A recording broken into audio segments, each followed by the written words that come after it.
Adam, Lexi is toggled on and off. Is it working, Keela? Not yet.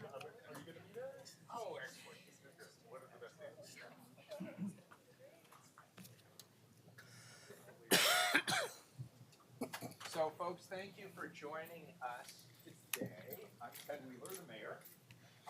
We ordinarily start right at 9:30 on schedule. Technology Testing 1, 2, 3. for troubleshooting, and we'll start just as soon.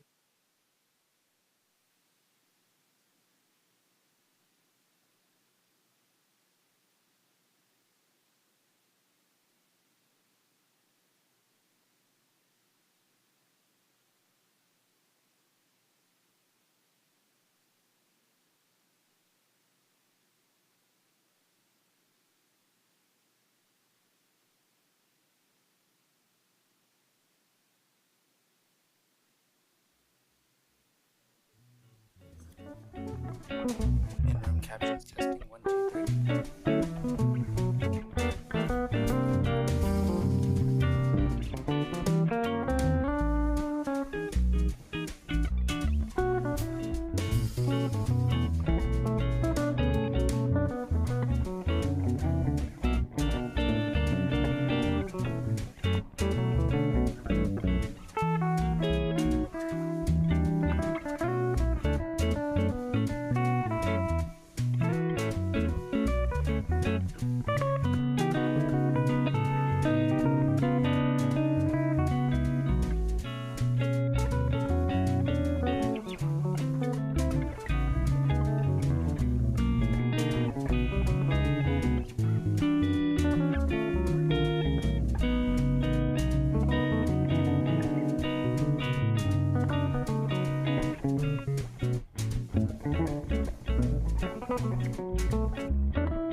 In-room captions testing 1, 2, 3.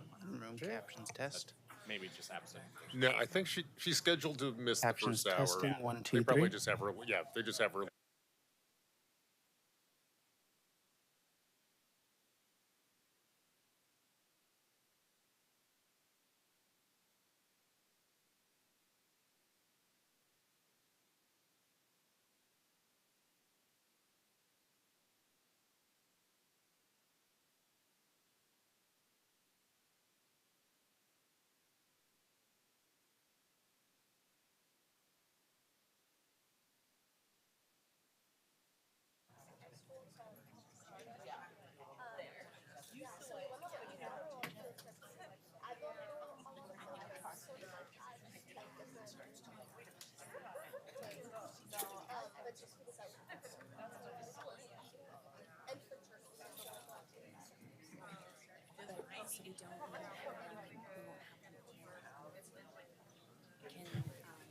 Captions testing 1, 2, 3.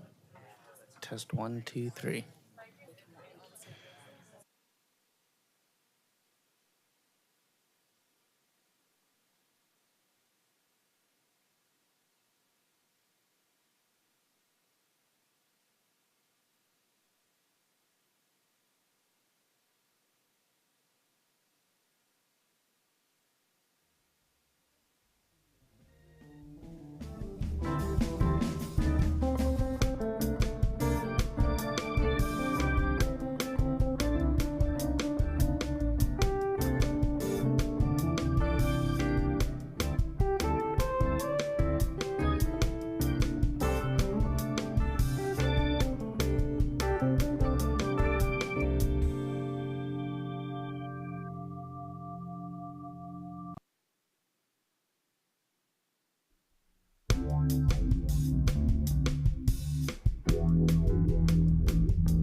Test, test.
Test, test, captions. So in 45 seconds, it should come up there.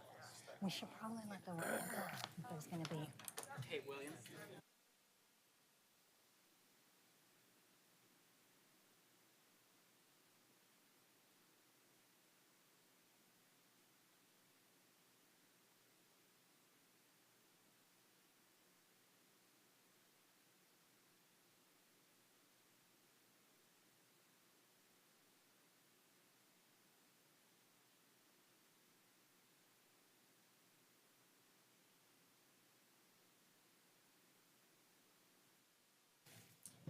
Hello, everybody. Due to some technical difficulties, we are using a workaround that provides captions to that first TV.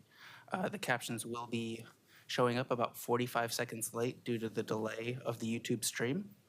If you have any further questions on captions or any ways that we can help you out if you are hearing impaired, please come and let me know. Thank you.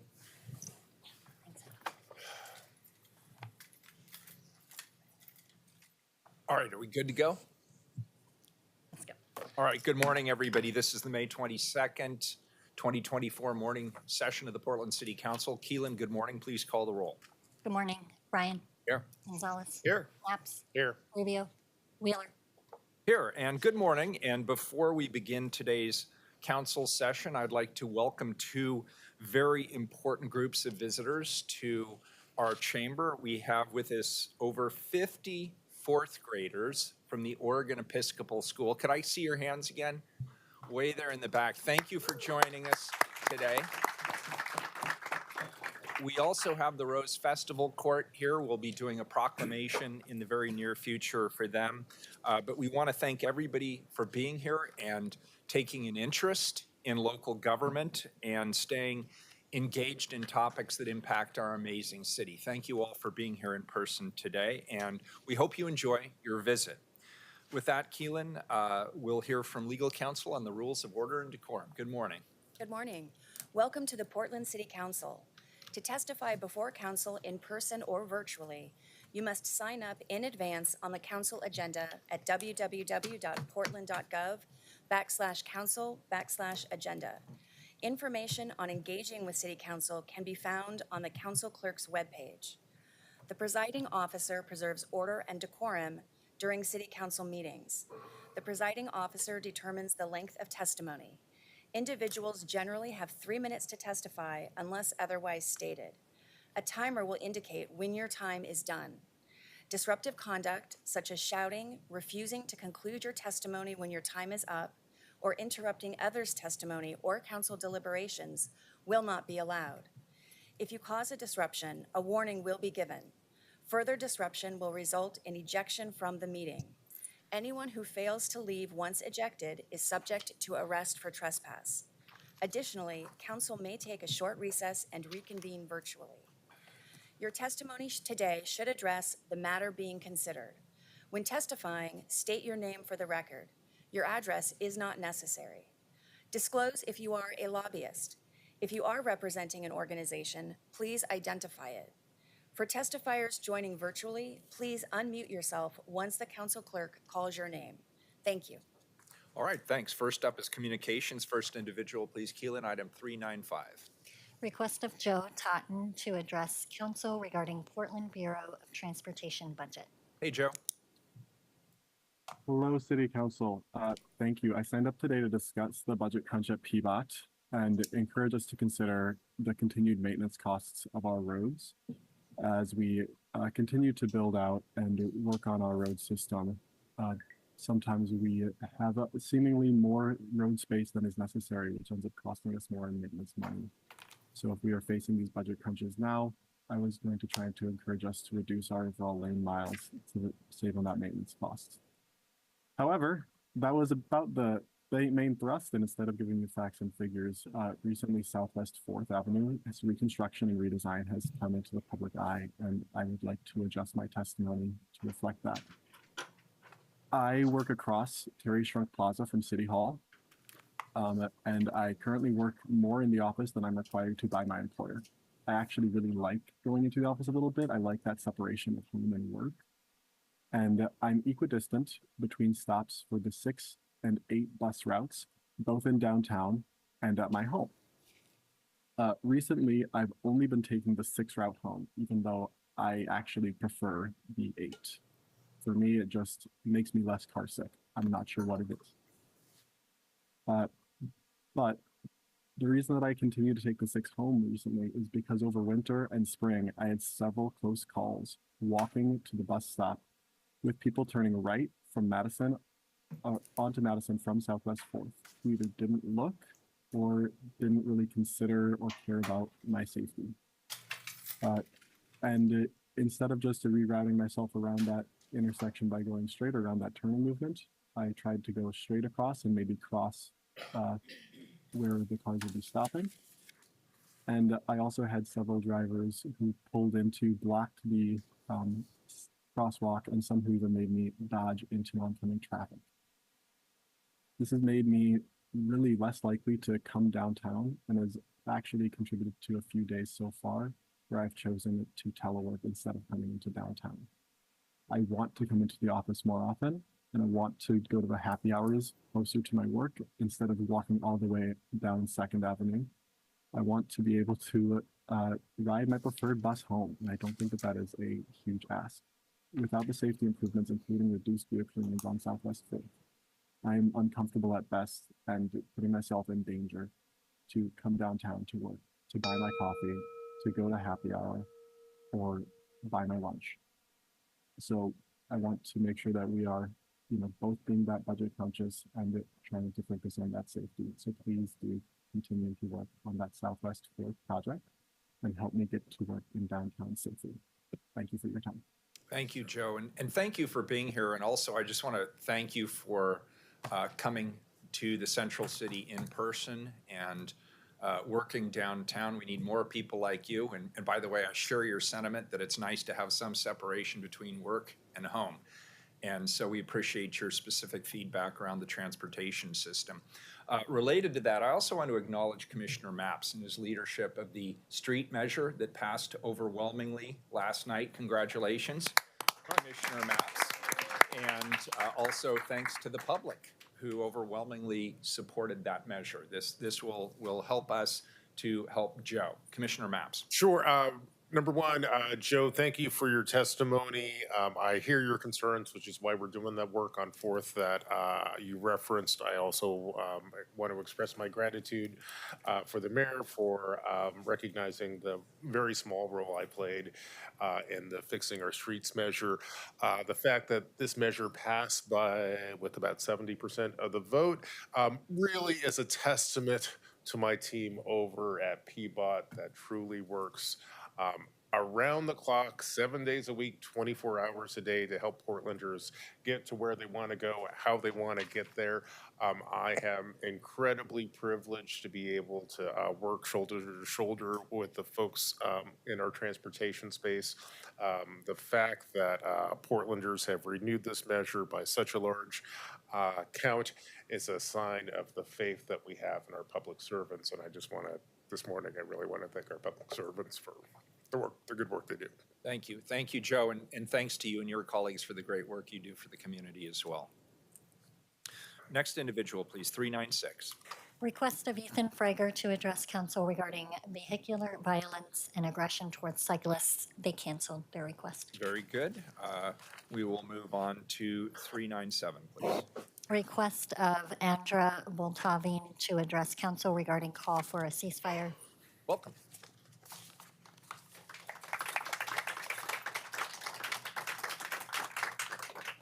Hello, my name is Andrew Voltavine, and I am running for City Council in District 4.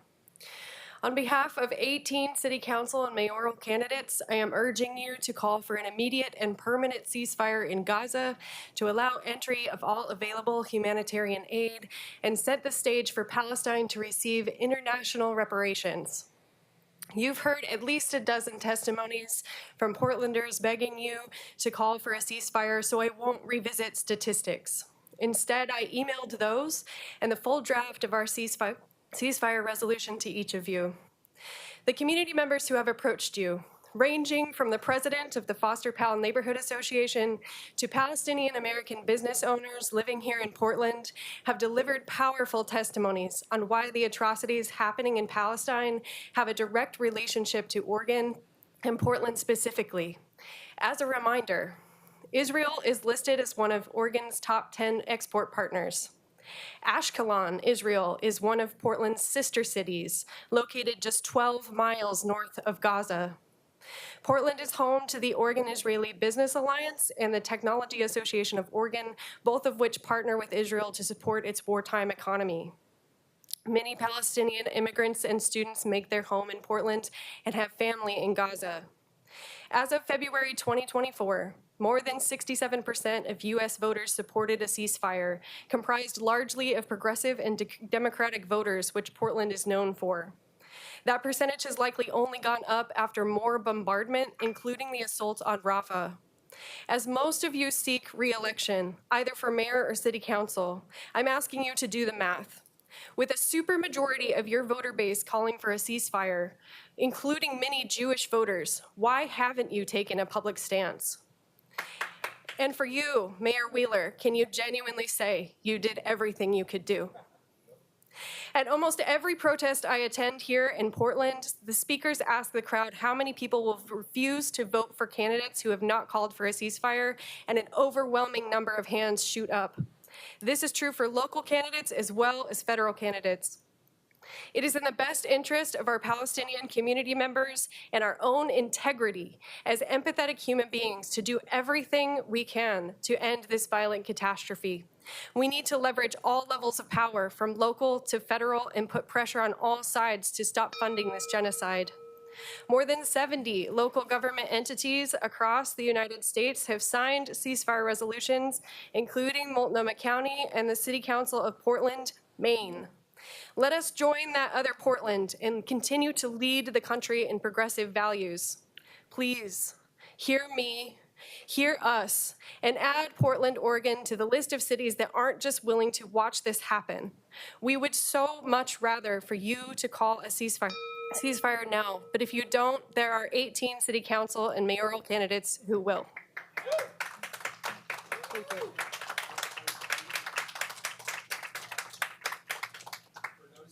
Running for city council, I would say this. I find it interesting you say that my voice has not been heard. I've been very clear about where I stand with regard to this issue. And for those of you running, I would encourage you to watch these meetings first so you know where we stand. I've been clear that stopping the fighting for me is not enough. I don't think it goes far enough. I've called for 4 things. Stop the fighting, which is presumably what all of us want. The hostages should be released. Humanitarian aid should flow unabated into Gaza. And then there's the hard part we always seem to forget. Stopping the fighting won't prevent future action or future fighting or future disagreements. The hard work of forging a long-term peace in the Middle East needs to begin now. And we see how tenuous that peace is. And so people have to do the heavy lifting of the negotiations and the strategies to ensure that people can continue to live together in peace in the Middle East. And I'm worried that if everybody just goes for the bumper sticker solution and isn't willing to actually dig in and do the hard work to fight for a lasting peace, that's not enough for me, to be perfectly honest.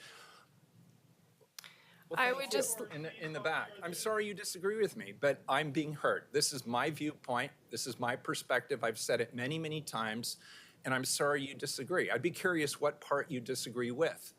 I think we need to stop the fighting first before And we I'm can not directing find that a to you. I'm directing solution. it to the person behind you flipping me off. I'm curious, you don't want the hostages released? You don't want humanitarian aid? You don't want a lasting peace in the Middle East? I find that remarkable. No, because you're not on the agenda. Thank you.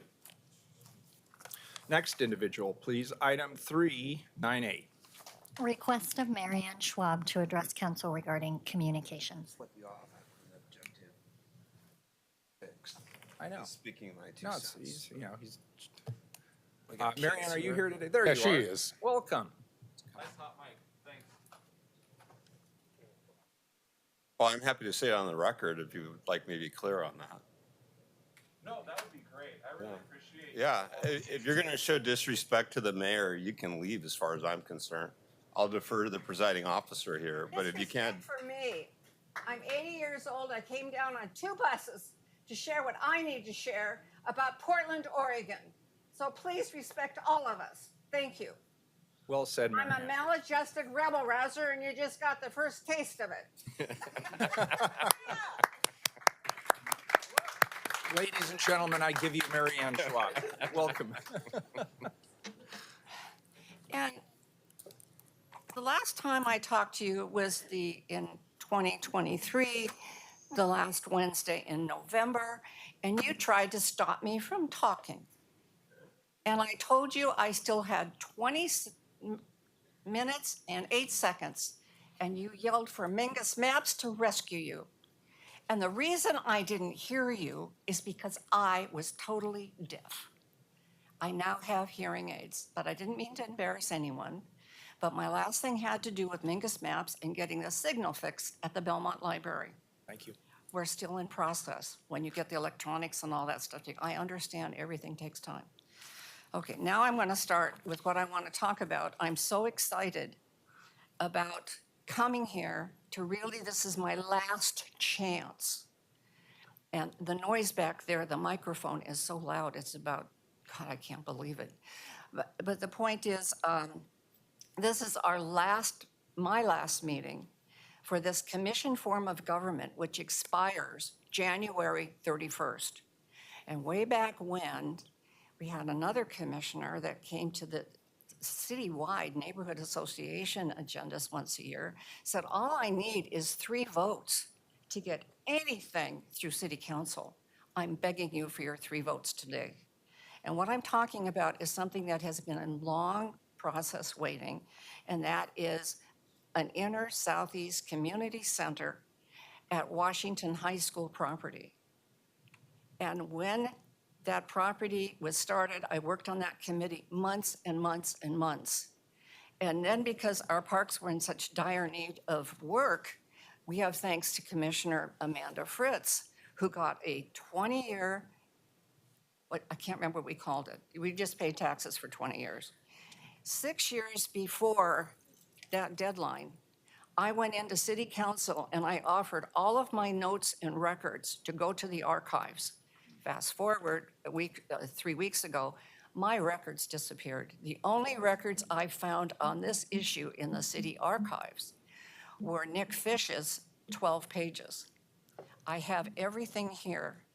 And the president of the Sunnyside, or the Southeast Uplift at the time, was Robert McCullough. I have copies of his letters between Parks, between Amanda Fritz, and City Council. All of my materials are here, but I'm very sensitive of turning them into the archives for fear if we push it under the rug, we'll never see that center. If you look at the population in the Buckman neighborhood now, higher and higher buildings are being put. And if you please read my Sunnyside newsletter from March 24, there's a company coming in called Inner Southeast for All. And what they wanted to do is start with whatever they choose, to put it wherever they choose. And the addresses that they had, I was shocked. That's why it got me going. The suggested boundaries for the rezoning run from 12th, that's my Washington High School property, up to 60th, from Northeast Fremont to Powell Boulevard. That is a huge rectangle. I don't think any of you are even aware of it yet. Nor were you aware on 2023 when I came in and talked about what City Council, Metro was doing. They are spending billions of dollars in the next 4 years in 3 counties. Well, everybody voted now. Why are we voting 3.8 million to make housing for penguins? We need to bring the train back. That's part of their goal with infrastructure. And at that point, I don't think any of you even know it existed. I got a public copy. I went down there, I picked it up. That building is still closed to the public since the pandemic. They only work 3 days a week. And in 23, I said, I want commitments from you that you will have one of your staff watching how they're planning to spend those dollars. Whether they did that or not, or whether I was hurt or not, I don't know. But the thing is, I really want you to pay attention to the time that we put, Jimmy Carter was here. Did you not remember that? It's because the first time in the city, we had common wall intersection. The whole block had beautiful condos getting the sun in the front and the total backyard, and it was on a grant. He came to see it. And when the whole school let out, my second son shook his hand. That's Portland, and what I'd like to see my beautiful city of roses come back, remove the tins, just start planting roses. And right now, I have 4 upright containers for above-ground gardening. And somebody on the night of Peacock Lane came by, and the one that we were mixing the soil stole my container, but it didn't fit in Santa's sleigh, so I got another one, bought 6 of them. And now my tree and breakdown in communication, the trees, everyone knows the freezing we had. Everyone knows the heat we've had the last 2 seasons. My turn of the century tree has to come down. But your forestry was so busy that by the time I got 4 grants, you try to find an arborist in this city to even give you a bid. Now, I have it because I didn't do it when I had to get it free. I have to pay $200 now to the forestry to cut down the old tree and get the tree stump out. But I still have to paint another one that goes right up into the electrical wires. Now, that's an older lady speaking, and I've been in the neighborhood since 1971, and I'll be here till I'm 103. You can Right. count on it. We look Now, forward to it. was I heard? Any questions from any of you? I would like to get a copy of the report that you have, that you don't want to turn Oh, over I've the already archives. got a commitment with one of your staff, and I Great. get If to you send stand it to there Commissioner and. Maps, I'll get it. Right. Perfect. What Thank I'm you. going to do is watch him copy it. I'm not trusting this to the archives. I don't blame you. Commissioner Maps, you got a comment? No, Mary Ann, thank you so much for coming in today. I hear your concerns. We bump into each other at the grocery store all the time. So we will make sure that you follow up with my staff, and we will continue our neighborhood-based conversations. And not just with theirs. I need 5 votes from you guys. And you still have time to put it in the paper and have the whole city support getting the Inner Southeast Coalition swimming pool in our neighborhood. All right. Thank you, Marianne. And I'll be the last one to jump in the pool. I doubt that. You'll be the first. Oh, no, only important people go first. All right. Thank you for being here, Marianne. We appreciate it. If I sound a little anxious, no way am I going to read a script. I think you all heard me, you understand me, and you have respect for the fact that I did, and I have respect more for you for even listening. Thank you. Appreciate you. 399, please. Next individual. Request of Addie Smith to address council regarding judges. Addie, welcome. Addie, you're Addie. muted still. Yeah. Oh, wow. Addie, can you unmute?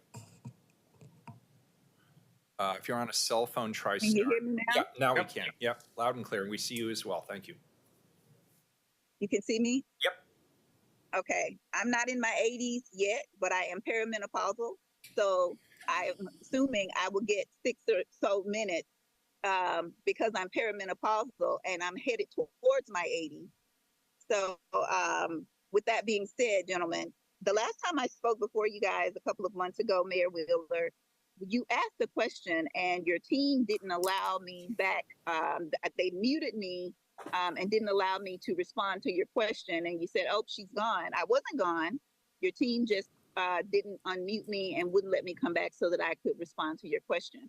But I've spoken to you guys now 3 times about some concerns that I have. And you've said to me before, because these judges are in Washington County, that there's nothing that you can do about it. But like the situation that is happening in Palestine, racism and discrimination is causing the people of Palestine on their own land, that's not Israeli land, to be murdered. Black people in the United States are experiencing similar discrimination and racism. They are being murdered in the streets by the police. Portland is a police state. The judges in Washington County Circuit Court, Kathleen Proctor, Judge Menchaca, Judge Thompson, Judge Boucher, these judges are so racist that they are discriminating even against the Black attorneys that are coming before them with cases. And I have gone to Rachel Mortimer, who is the executive director of the Commission on Judicial Conduct, asking her to do something about these judges. Judge Menchaca is the equivalent of Clarence Thomas. He is a Mexican Clarence Thomas. He is beyond racist and he violates the law to the extreme. And you guys need to get word. I am angry. Angry doesn't even begin to describe it. A young man is in jail now because a young woman lied about being assaulted and attacked. by my son, my Morehouse graduate.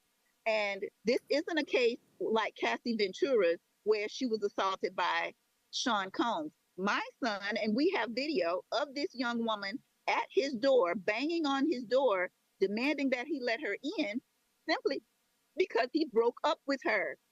Women who are lying about being assaulted and attacked in domestic violence should be arrested. They should be held just as accountable as men who assault and harm women. When women lie, they need to be held accountable. And these judges did not give my son an opportunity to defend himself, to present his story. You have the Oregon public defense system that is failing people, and they are set to receive $1.3 billion by 2027. I am going to vote for Trump. I am telling you guys now because I am disgusted with Joe Biden. I have been a 35 plus year Democrat. I'm not going to say any more than those years because that would really give my age. I have voted up and down the ballot and for the president for Democrats. And I need you guys to hear me. I am sick and tired of Black people being harmed and no one doing anything about it. No one listening to us. People saying, passing the buck. You got Dan Rayfield running for AG. You got Julie down there in the senator's office. You got Janelle Bynum. You got the Chief Justice, Martha Walters. You got the Office of Public Defense Services, Jessica Campy. People are ignoring the rights of these young Black men, like my son, and he's sitting in jail, rotting away, wasting away his life for crimes that he did not commit because no one wants to do the right thing. And if no one wants to do the right thing for Black people or for brown people in Palestine, because that is Palestinian land, that is not Israeli land, that's fine. We'll vote Patty, for I'm people going to have like to Trump. ask you to wrap it up here pretty quickly. You're We're a going minute to over. have to vote for people. You know who else was more than a minute over? The white woman that was just before me. But you didn't say those things to her. Now, why is that? Why is it that you found so much more respect for her than you do for me? Why? Because it's That's Mary fine. Ann Schwab. No, I don't care if it's Jesus. No one should have more respect Everybody for gets than 3 another minutes, person. and it's at the You discretion of the didn't. You presiding went officer. You've you made your went point. 3 minutes over. Patty, you've made your You point. went 3 minutes. I'm going to All show right, make you. one more point. I'm going to show you. I'm going to show you with my vote. Up and down the ballot, I am switching parties to the Republican Party. Right. People who I know hate me, people who I know don't like me. I need to know who my enemies are up front. And I'm sick and tired of begging Democrats to do the job that they lied and said that they would do just to get into office. Thank you for your time. All right, thank you, Addie. Point well made. And that completes communications, ladies and gentlemen. Have any items been pulled off of the consent agenda? No items have been Please pulled. call the roll. Ryan, Aye. Gonzalez, Aye. Maps, Aye. Wheeler. Aye, the consent agenda is adopted. Time certain item number 400. Proclaim May 24th through June 9th, 2024 to be the 117th Annual Portland Rose Festival Dream Forward. Colleagues, our next item is a proclamation honoring the 117th Annual Rose Festival with the theme of Dream Forward. Commissioner Maps is co-sponsoring this proclamation. Commissioner, do you have any opening remarks before we welcome our presenters? I will have some remarks, but I think I will save them until after the formal presentation. All right, very good. I'd like to now welcome Nick Brodnicki, Chief Operating Officer of the Portland Rose Festival Foundation, and Contessa Diaz Nicolaitis. Which is it? Nicolaitis. I want to make sure I get that correct. Board President of the Rose Festival Foundation to guide us through this morning's presentation. Good morning and thank you for being here. Good morning. Thank you, Mayor Weir. Thank you, commissioners. We deeply appreciate the opportunity as the city's official festival to be able to join you today with our Rose Festival Court. As Mayor Wheeler said, my name is Nick Brodnicki, CEO of the Portland Rose Festival Foundation, and we are a nonprofit that focuses on events and activities and convenings and celebrations that really showcase, highlight, and celebrate the Portland, Oregon community and the Pacific Northwest as a whole. And if there's any better way to showcase what we love about the city and the future of the city, it is the court that stands behind me today. So I'd like to introduce our president, Contessa Diaz-Nicolaitis, to then introduce the court. Welcome. And good morning. As Nick mentioned, my name is Contessa Diaz-Nicolaitis, president of the Rose Festival. It's a pleasure to be here representing the board, the staff, and thousands of volunteers. In 2024, we are asking everyone to dream forward with us toward a fantastic Rose Festival where we celebrate the best our region has to offer, including the women who represent their schools and communities on this year's Rose Festival court. We're asking everyone, what is your dream for Portland as we lean into our love for the home of our festival, the City of Roses? We are honored to have the Rose Festival court with us this morning, 15 outstanding young women. It's now my great pleasure to present to you the 2024 Rose Festival court presented by Unitas Community Credit Union.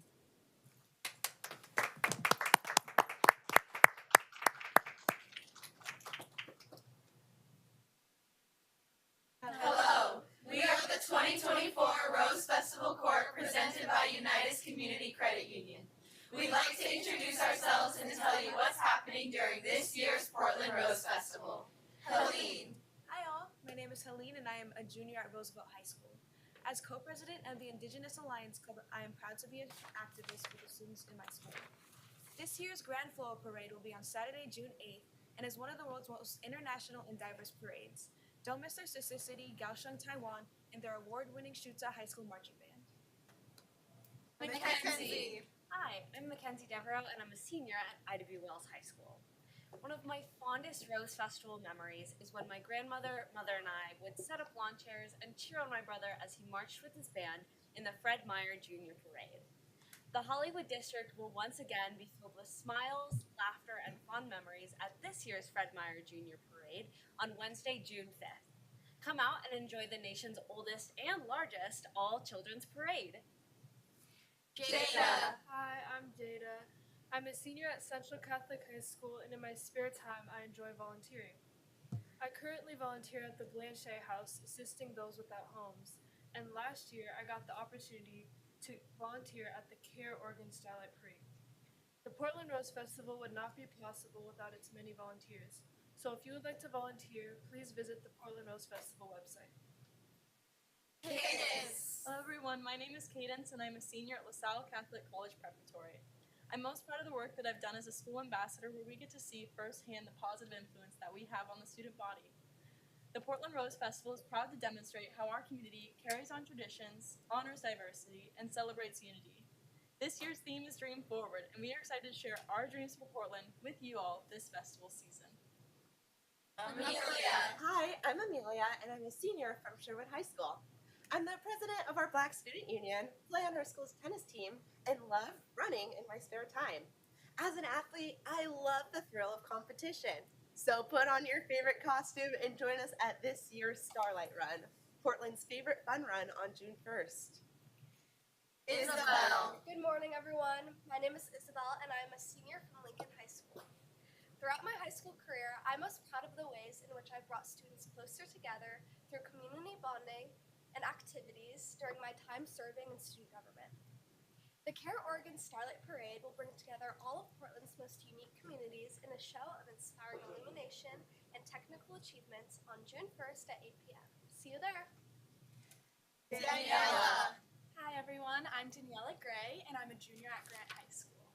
I'm the volleyball team captain, and this year I was extremely proud of myself and my team for leaving everything on the court each game. We'd love it if you came out and supported the Dragon Boat races, as the Willamette River is filled with color, culture, and fun on June 8th and 9th. Zora. Hi, my name is Zora, and I'm a junior at Cleveland High School. I am most proud of the work I've done during Black History Month to highlight the vibrancy of Black culture and local Black-owned businesses with my school community.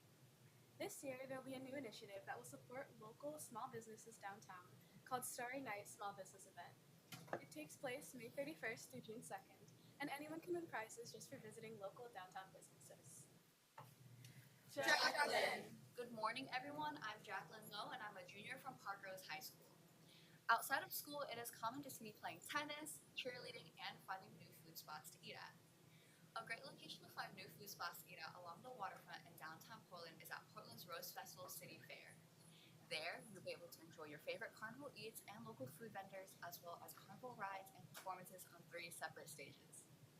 The fun will begin every weekend from May 24th through June 9th. So, for all the foodies out there, come and join me. Hi. Hi, everyone. My name is Maddie, and I'm a senior from David Douglas High School. In my spare time, I love to be creative by the art of flower and bouquet making. A gorgeous place to see a variety of flowers will be at the Washington Park International Rose Fest Garden, where over 600 varieties bloom from the months of May to October. While you're there, make sure to stop by and get that special gift or momentum from the City of Portland and support the Rose Festival Foundation. Kobe. Hi all, my name is Kobe Flowers and I'm a senior at Jefferson High School. My biggest accomplishment to date has been joining my school's cheerleading team and becoming varsity captain, which enhanced my school involvement and leadership skills. As a team, we strive to put on a fantastic show for our audience. You all can catch another incredible show on May 24th on the waterfront celebrating City Fair opening night with the biggest and best fireworks show in Portland. Amelia. Hi, I'm Amelia and I am a senior at St. Mary's Academy. I am the director for both our Unite and Freshman Orientation programs and have served over 100 hours with the American Red Cross. It is my career goal to one day become a physician to better serve my community. The Portland Rose Festival is excited to welcome our very own service members from the U.S. Navy, U.S. Coast Guard, and Royal Canadian Navy for one of the most premier Fleet Week events in the country. Join us at Waterfront Park June 5th through 9th to greet these sailors and tour these visiting vessels. Julie. Hi, my name is Julie and I'm a junior at McDaniel High School. I'm most proud of my involvement with my school's Chinese club, where I was chosen as club president and social media manager. Being in this leadership role helps me better understand my community. This year, the Portland Rose Festival is excited to partner with Hampton Media Group by providing coupons within the Portland Tribune and other local newspapers for free entry to City Fair on June 31st and Layden. Hello, everyone. My name is Layden, and I am a senior at Benson Polytechnic High School. I am the current senior class president of our city athlete and a member of my school's Native American, which has been important in helping me connect with and celebrate my heritage. Like so many others here in Portland, I have had to navigate many challenges, including houselessness and learning disabilities. Experiences funded my work with Communicare, whose mission is deeply important. On behalf of the 2024 Rose Festival Court, we'd be honored if you could join us at Oregon Square Park on Friday, June 7th at 11 a.m. for the Queen's Coronation, presented by Unitas Community Credit Union. Thank you for hosting the 2024 Rose Festival Court presented by Unitas Community Credit Union. We'll see you at the Rose Festival.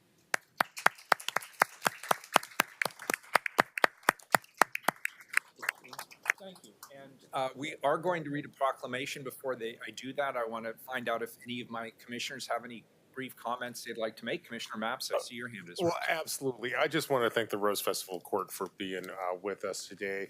You folks are amazing. The mayor and I had the great privilege of sitting down and having a cup of coffee with you earlier today. I am deeply inspired by the vision that you bring to the city, and I am deeply grateful for your service to our city by serving as ambassadors for the Rose Festival. So I'd like to just pause here and ask anyone in the room to sort of join me in giving our Rose Festival Court a big round of applause.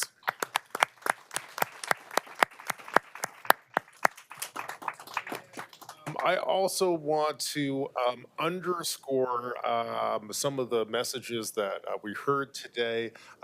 Portland, the Rose Festival is one of Portland's oldest traditions. The Rose Festival Court is an important part of this tradition, but there are many other important Rose Festival traditions that we are about to revisit. We heard about some of them this morning. They include the Oregon Brewers Fest will be back for the Rose Festival. City Fair is back. Opening night fireworks at Tom McCall Park will be back. I'll be there, and I'm looking forward to seeing you folks there. It's one of my favorite evenings of the year. I'm going to bring my kids. As we heard, the Starlight run on May 31st. I also encourage folks to be there for the Care Oregon Starlight Parade on June 1st. Oh, great great event. As we heard, Fleet Week kicks off on June 5th. The Fred Meyer Jr. Parade, also a wonderful event. That'll be on June 5th. The Queen's Coronation, presented by our friends over at United Community Credit Union, will be held on Friday, June 7th. And spectacular and totally fun, the Dragon Boat races will be held on Saturday, June 8th. Great event if you haven't had a chance to attend. Before we go, I just also want to close out my comments today by putting out a call for volunteers to help with the Rose Festival. And I see some young heads shaking out there. I'll tell you, it is remarkably challenging to pull together the Rose Festival. I've had the great privilege and pleasure of helping out over the past couple of years, but I'm told the Rose Festival still needs a few more volunteers to serve as parade guides for the Care Oregon Starlight Parade on June 1st, the Fred Meyer Jr. Parade on June 5th, and the Grand Floral Parade on June 8th. Now, being a volunteer in these spaces is actually a totally great deal. You're going to help manage street closures, you're going to welcome parade participants, and you're going to help visitors navigate through the parade routes. And there's some perks involved here too. Volunteers will get a ticket to City Fair and reserved indoor seating for the Grand Floral Parade at the Veterans Memorial Coliseum. So it's a good deal. You can learn more about volunteering for the Rose Festival by Googling Rose Festival plus volunteer. And thank you very much. And with that, I'll turn the floor back to you, Mr. Mayor. Thanks, Commissioner Mapps. Commissioner Gonzalez. Alexander Pope once said, "Hope springs eternal." And today, as we celebrated a cherished Portland tradition, the 117th Portland Rose Festival, we can all feel the hope. This festival has been a cornerstone of our city's identity, attracting visitors and residents alike to celebrate Portland's spirit. The Rose Festival has not only fueled our economy, but also fostered a sense of community by bringing people together through its diverse events. This year's theme, Dream Forward, perfectly captures the essence of Portland. And as we look towards the future, let us use this festival as a springboard to dream big and work together to achieve our collective aspirations. I encourage everyone to join the festivities, whether it's attending the Starlight Parade, cheering on the Queen's Coronation, or simply enjoying the vibrant atmosphere of City Fair. I myself will be marching in the Junior Rose Festival Parade and the Grand Floral Parade. Let's celebrate Portland's rich diversity and common humanity, and let the spirit of the Rose Festival inspire us to dream forward as a community. Thank you. Thanks, Commissioner Gonzalez.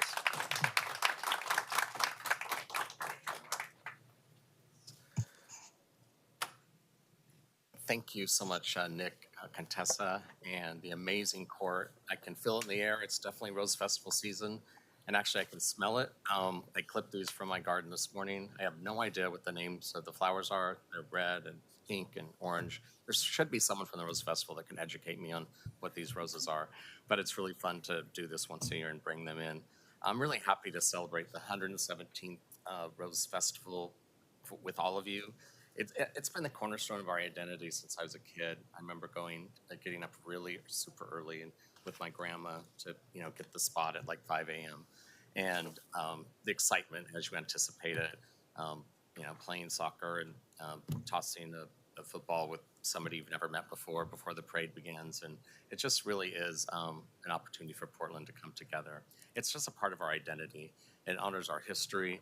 It strengthens our community, and it really does really boost our economy, and it allows Portland to dream forward. And what a perfect theme for all of you to pick this year. The Rose Festival brings together diverse communities, as it's been said. I like that they're from places like Sapporo, Japan, Kaohsiung, Taiwan, from Spokane to Pendleton. Did you all go to Pendleton? Oh, how fun was that?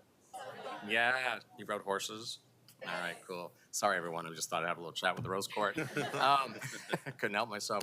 And so I also just want to say to you, Marianne, I have the utmost respect for you. You've been at the organization for a long time, and you've really been holding it together. If not for you, I don't know if the Rose Festival would have survived during those really challenging COVID years. So thank you so much for hanging in there. You're just a real testament to true leadership in our community. And so I just wanted to acknowledge you. And the Rose Court, the Grand Marshals, all of the honorees know this is a celebration that takes a lot of human power. So like anyone that's listening, please volunteer. It's so fun to put the floats together. I've done it once in my lifetime, a long time ago, and it was really a hoot to work there for a few hours. And it gives you so much more appreciation when they go by. They really are quite the wonder. This year, I'm also pleased to announce that the Vibrant Communities, mostly parks people and mostly people from urban forestry, we have a dragon boat team. I failed to make all the practices, but I'm determined that today's city council meeting will not go over. Everyone, please be a little more brief this afternoon. And I look forward to being on the river at 5:30 doing what I'm supposed to do. It's just great to be in this boat. No one knows who I am, and that's wonderful. And I just have to do my part. And that's what we're all supposed to do. Know your role, do your part, be a part of a team, and can we all start rowing in the same direction to get this city out of the ditch and move forward? So I'm just really excited that we're dreaming forward. I will have to shamelessly say, Commissioner Maps and I have had a few conversations about this. Next year, for God's sake, the Grand Forward Parade truly needs to be grand and go over a bridge and come back downtown, uniting the east side and the west side. Are we in for that? Thank you. All right, happy Rose Festival. I'm looking forward to seeing you as we all dream forward. Let's all go have fun. Thanks. Thanks, Commissioner Ryan.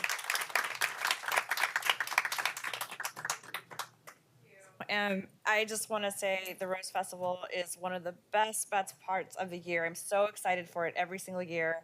It highlights our city in so many great ways, and it's truly the kickoff to summer. I think it's for all of us. We know that we're going to have a good summer when we see the Ferris wheel go up downtown, and when we're coming into downtown. I won't add. Everybody said amazing things, but I just want to say Rose Court. You inspire me. You inspire so many young women in Oregon. I had the chance to meet you at the St. John's Parade and take some photos with you, and I just loved it. And I was riding behind all of you, and I just heard how the crowd just loves you, and because you represent so much hope, and you represent the hope of our city in so many ways. And so I just appreciate you for what you're doing. You're such incredible ambassadors, and we're just so proud of you here in the city. And Marilyn Clint, you are amazing, and you represent the best of us. And thank you for all that you've done for Portland over all these years. And I agree that you are the heartbeat of this organization, and I just personally respect you so much. So I just wanted to say that. And again, Rose Court, congratulations on all your accomplishments. And just remember, you make us and you make our city proud. We're super proud of you, and we're all in your corner, and we're rooting for you.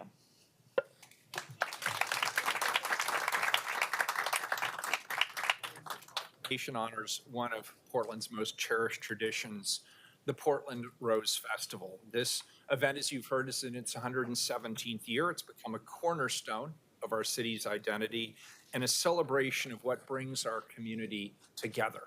And I always find it interesting that we bring the Rose Festival Court typically here on days when our communications go pretty much the way our communications went this morning. And I want to just sneak a brief message in for you as members of the court and the young people in this room. It may look messy at times.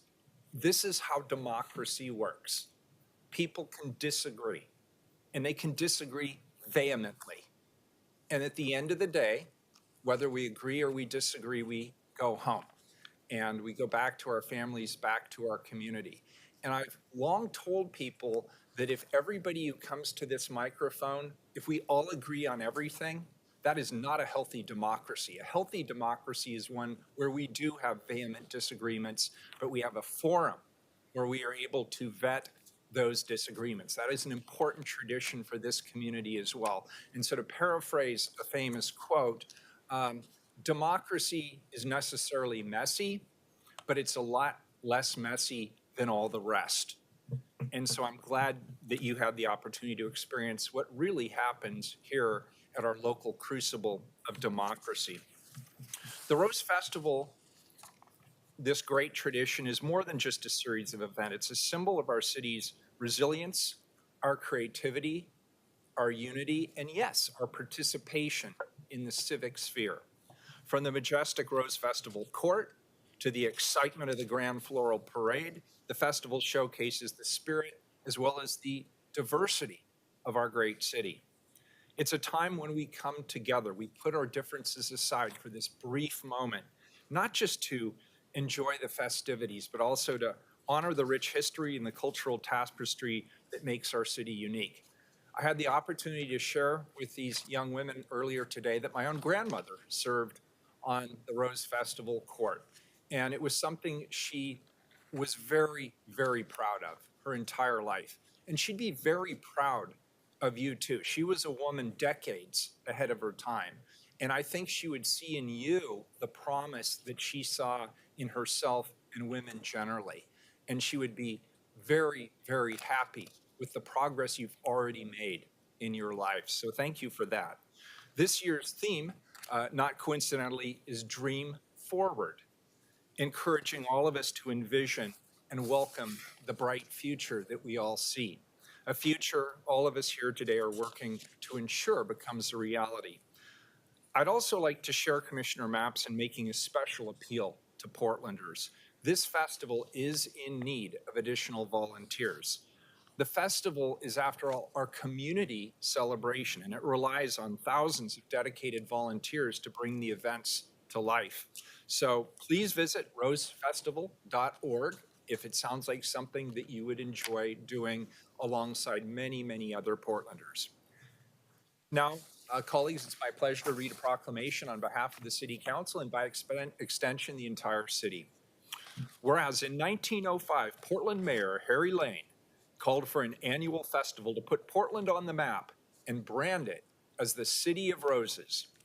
And whereas the Portland Rose Festival was created in 1907 with a mission to drive economic activity for the region, celebrate Portland's incredible rose climate, and provide citizens with a common celebration. And whereas the Portland Rose Festival has been produced by the nonprofit Portland Rose Festival Foundation for 117 years as an annual gift to the city of Portland throughout the evolution and growth of the City of Roses, and in 2010 was adopted as Portland's official festival. And whereas the Portland Rose Festival continues to keep hope alive by producing programs like the Rose Festival Court, the Queen's Coronation, City Fair, Fleet Week, Starlight Parade, Junior Parade, and of course, the Grand Floral Parade. And whereas the Portland Rose Festival continues to provide an opportunity from people of all backgrounds, experiences, and cultures to join together to celebrate Portland's rich diversity and common humanity. Now, therefore, I, Ted Wheeler, the mayor of the city of Portland, the City of Roses, do hereby proclaim May 24th through June 9th, 2024 to be the 117th Annual Portland Rose Festival Dream Forward in Portland, and encourage all residents to come out and participate in these amazing events celebrating our awesome city. Thank you.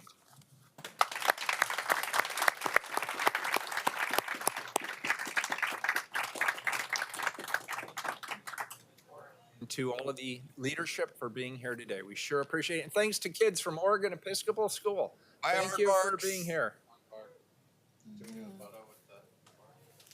Yeah, that's good. Okay. Thank you. We got you out of here 4 minutes late. We'll see you at the Rose Festival. Festival? Oh, we already lost him, it looks like. Thank you. Thank you. Thank you for your time very much. Thank you. Bye-bye, thank you. Madam Auditor, you're not leaving, are you? Good, okay. Here you I go. thought you were trying to sneak out with the court. Give him just a minute to run the file out.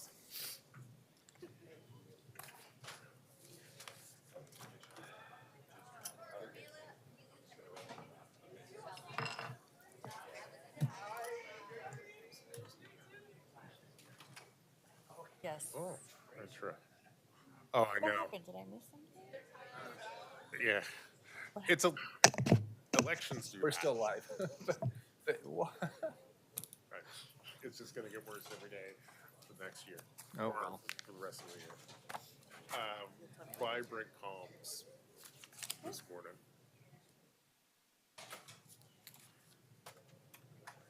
All right, why don't we jump into the next time certain item, please? Item number 401. This is a non-emergency ordinance.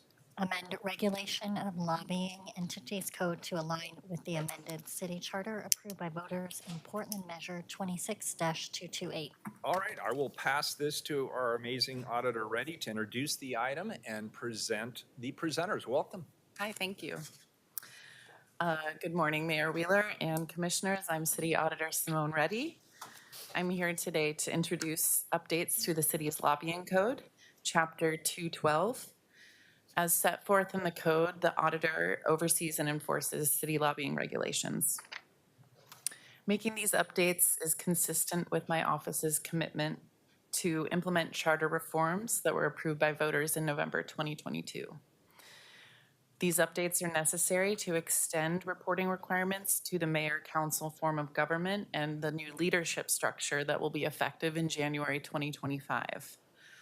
I urge you to adopt these amendments as proposed so that the city can preserve the integrity of its processes for decision-making during this historic transition. Joining me today is Deborah Scroggin, the Elections and Special Projects Manager. She's here to present our office's proposed code amendments, and Reed Broderson, the Chief Deputy City Auditor, is also here to help Deborah answer any questions that you might have. Thanks. Good morning. Morning. Good morning, Mayor and Commissioners. It's very lively in here this morning. I hope to be boring. Thank you. For the record, my name is Deborah Scroggin, Elections and Special Projects Manager. Yeah, with the Deborah, city. I'm sorry. No, could you pull the mic just a hair closer to you? Just a hair. Thanks. That's perfect. Thank you. Okay. Sorry to interrupt. No problem. My name is Deborah Scroggin, Elections and Special Projects Manager with the City Auditor's Office. Today I'm presenting the Auditor's Office proposed amendments to the city's lobbying regulations in Chapter 2.12. The purpose and scope of these changes is to make basic alignments to the mayor-council form of government ahead of 2025. We also thought it was a good time to make some modernized updates and certain edits for compliance purposes. So we packaged all of those here, and to reiterate, these are effective January 1st, 2025. What this is not is a substantive policy change. These amendments do not include significant impacts to city officials and lobbyists. Instead, these updates could lay the groundwork for future policy conversations after the dust settles on the transition.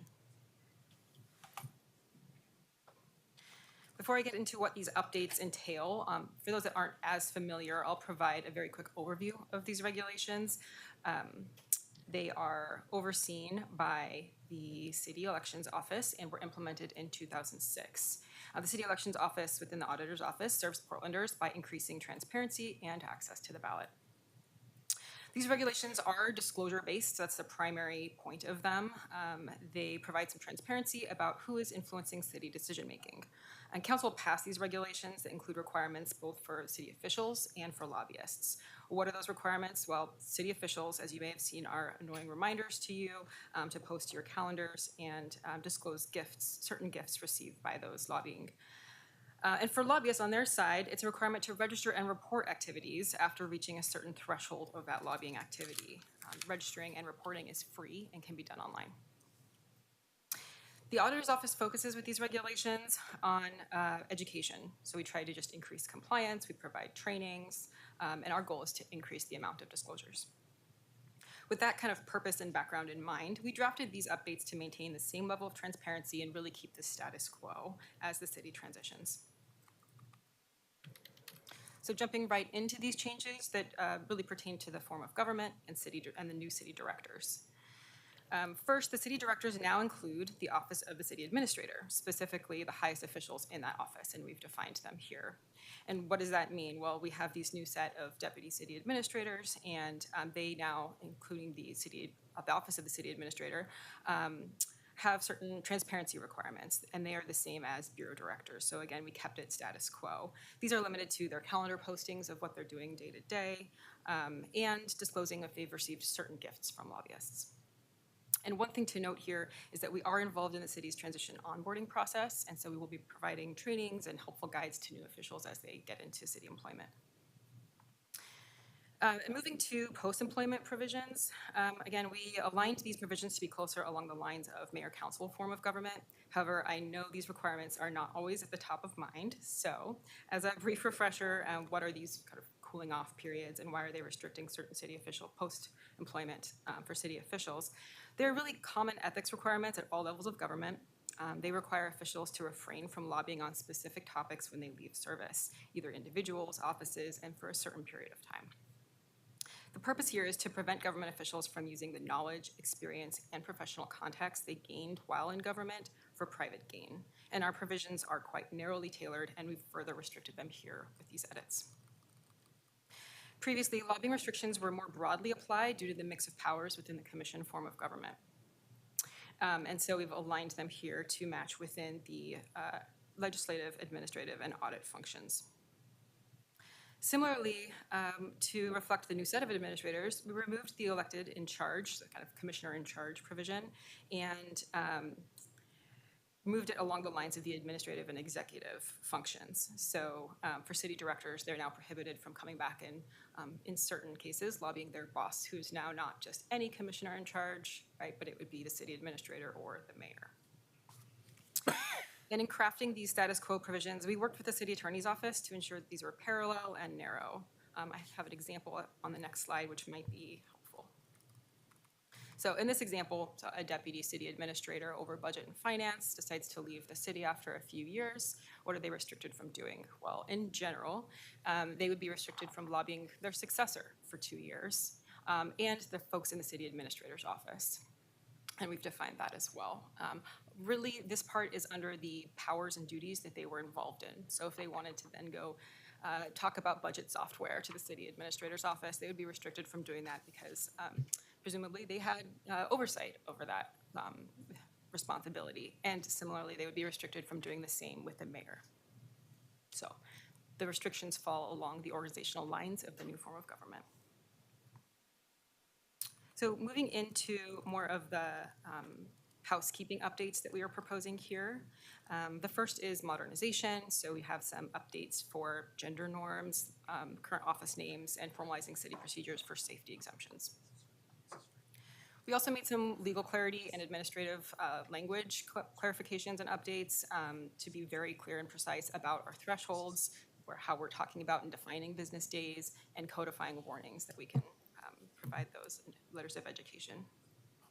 Lastly, we have some sunsetting here to remove unused portions and streamline city reports. So with that, I'm happy to take any questions that folks might have. Very good. Colleagues, any questions at this point? Commissioner Ryan. Thank you. Good presentation, Deborah. Can you give some examples of thresholds? You used that word a couple times, and yes, I feel like it needs some examples. The lobbying thresholds, or what we clarified. So, let me ask a maybe more direct question in that vein. So, if you don't have to disclose who you are the first time, but you do the second time, I just need to know what you mean by thresholds. Are there? So one thing that we clarified that was a threshold for. Oh my gosh, no. One thing that we clarified was that was not me. Okay. Fit in the day. Was a provision that talks the motto about for the day. Oh Yeah. my gosh, no. one thing that we clarified here was it says, you know, gifts over $25. So we said, well, also gifts that are $25, for example. So just being really clear and precise with our language. Okay. And then since I've had this role, I've noticed some people say when they're a lobbyist and some don't. Yeah. And I don't know if it's a presiding officer's responsibility, but it seems like it should be on them to say that. Who monitors that?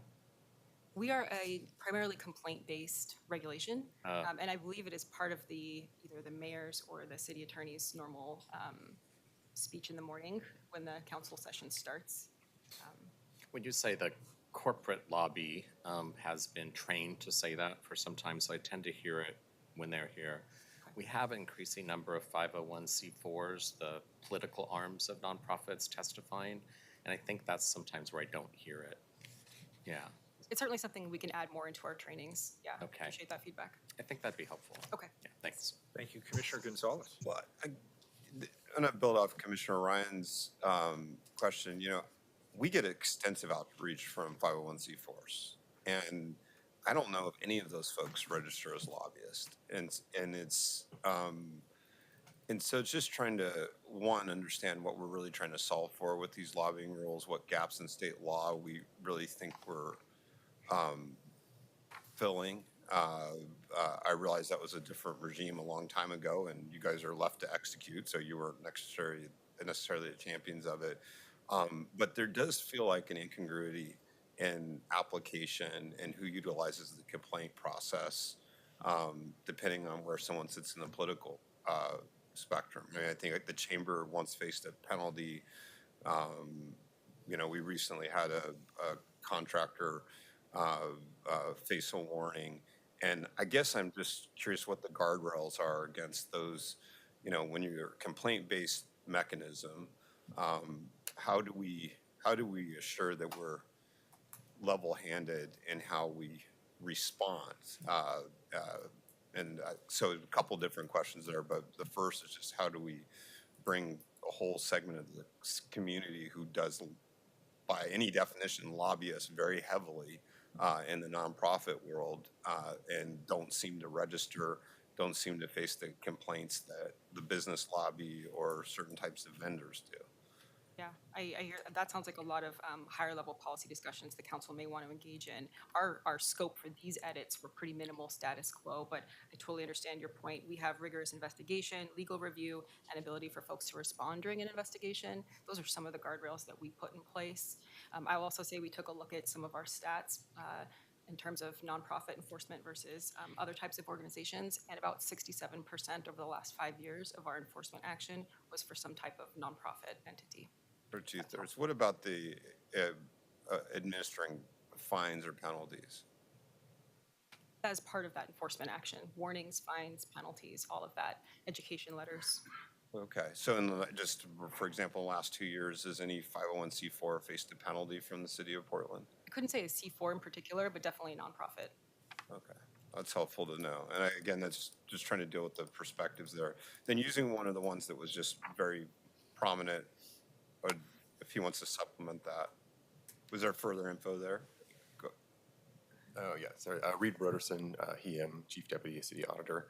To your question on kind of the thresholds and when folks might need to report, entities only need to report lobbying if it reaches 8 hours or $1,000 spent in a calendar quarter. So it is, folks may be meeting with you and not meet that threshold and aren't required to report. Also, any lobbyist who has registered can be found on our website, publicly available. List can be found. But 8 hours is essentially any work that's, what counts as the 8 hours, just to be clear on that? Yeah, work both in a direct meeting, but also preparation for meetings and communications. Yeah, I mean, given the outreach we've seen in certain areas, I'm pretty sure they exceeded the 8 hours, but point well made. So we had a very recent, and I'll follow up with some further, we had some technical questions we can bounce to you guys afterwards. And maybe just in the interest of time, that's where I'll stay focused. Just want to see if there's anything else I want. 070F, we deleted entirely the reference to certificate of limited expenditure. Can you just walk us through the background on that? Yeah, that's an interesting point. So that's one of the sunsetting things that I mentioned there in the presentation. It was a way for folks that wanted to state that they were not going to spend a certain amount of money file the certificate of limited expenditure, but you still had to do everything else. And so it didn't really make sense and no one was using it. And so we just deleted it. No one asked for it and no one has used it in over a decade. Got it. And then I guess the last question just gets back to my first one. So when we talk about penalties, there's some shift from shall to may in, I guess, 120. So I'm looking at 212, 120. I guess that sort of triggers the question, are we administering these rules equally across the spectrum of folks who lobby us? And what's your intent in terms of the amount of discretion to leave to the auditor's office on Well, we want to codify that we're able to give warnings, and we wanted to be really clear about that. And we prefer to have education be our first component of these rules. I would also mention we have mitigating and aggravating factors in our rules that we consider when we're doing investigations. Yeah, I will, and I'd submit to my colleagues that fundamental question is this: do these lobbying rules, do they do anything? I mean, are they actually leading to more transparency or not? Given that we have some state level rules that can be implicated, particularly in ethics, I think that's a broader, longer term question. I don't know if the original purpose for these rules, I'm not certain they carry forward, but I'd leave it at that.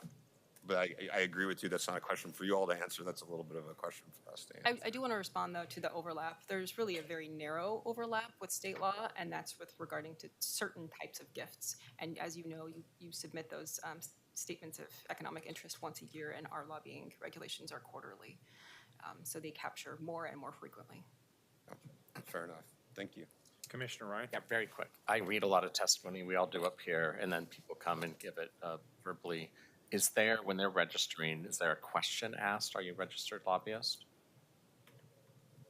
When they're registering for testimony? Yes.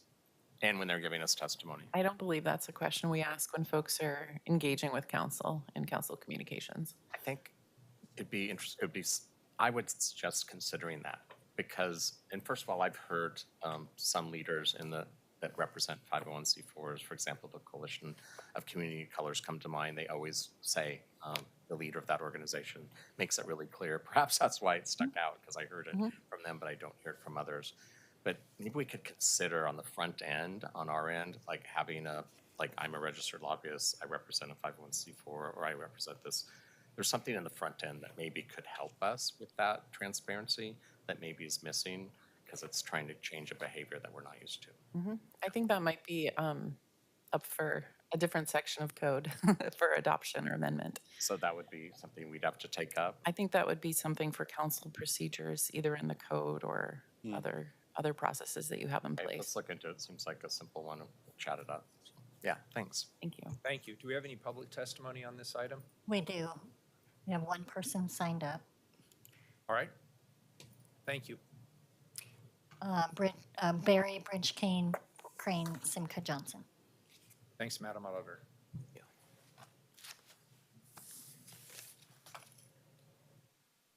Welcome. Thank you. I'm not a lobbyist for Urban Alchemy nor anyone else. I am Barry Bridge Crane Charles Simca Johnson. And I mentioned Barry because today will be agenda item 420. Thank you, Commissioner Ryan. That won't be till the afternoon. Of course, Barry Sutton has passed away. And Barry Joe Stull might be a guest of the state of Oregon still. So that touches on criminality and ethics, I guess. Also, the Rose Court having just been here, it's important to touch on almost the most painful day, maybe of Mayor Wheeler's administration, the first day when we had to deal with the passing of Karen Lee Batts, naked in the parking garage next to what is now a closed, abandoned Target store. A former Rose Queen member who had been 52 at that time. So, so much work for us to do. When we look at these particular lobbying agenda issues, I appreciate the depth and the specific paragraph attention that Commissioner Gonzalez gave. There was 14 pages of strikeouts and rewords and stuff like that. So I appreciate that we got a handle on that. In these very interesting times when we discover, of course, we've had some little aside remarks about the enthusiasm and different communication styles used by people who want an immediate ceasefire and whatever, and the use of physical gestures right here, and the interesting election results that Nathan Vasquez will be coming in as district attorney, and Ms. Jayapal will not be our congressperson unless there's a Republican miracle. Ms. Dexter will proceed to go to Washington, D.C. for that district. So, but when we get back to this lobbying, I have to confess I'm not going to be giving any of you any $24.99 gifts until we reach the $1,000 threshold.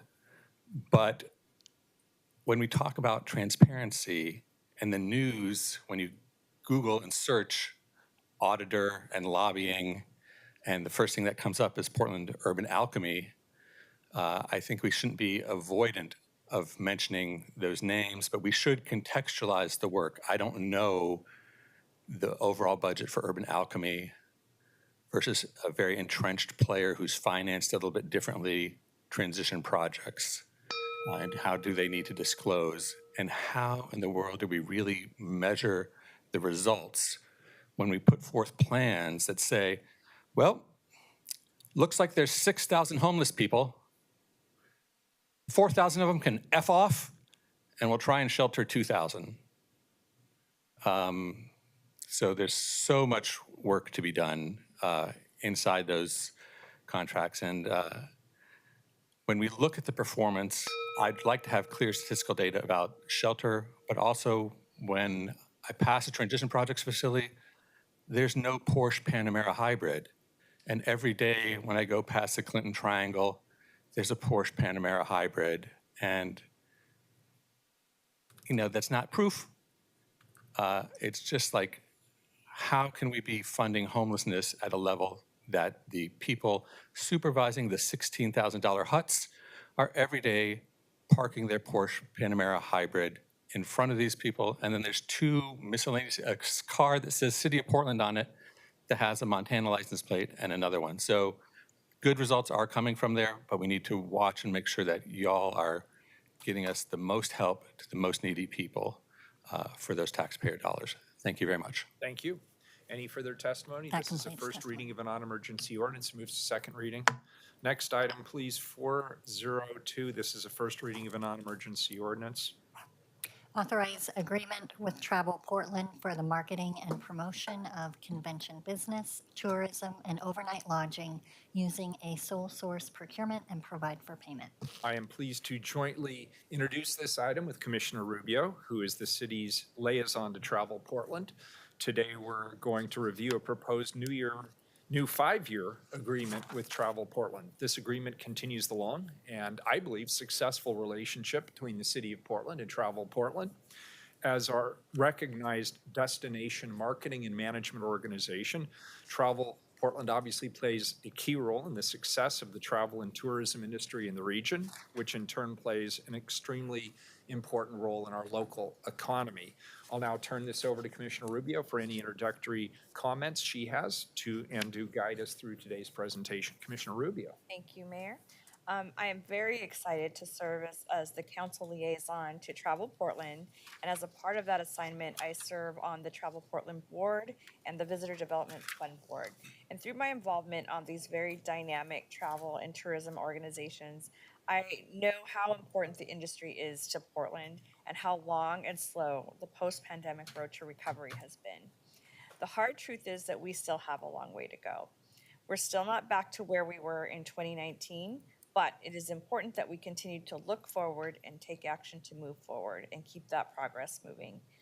And this is the reason I enthusiastically supported Travel Portland when they proposed changes to the Tourism Improvement District fee late last year. These changes made permanent the full 3% Tourism Improvement District fee, added to taxes on overnight hotel and short-term rental stays in the city, and will allow Travel Portland to strategically invest in long-term recovery efforts within the travel and tourism industry.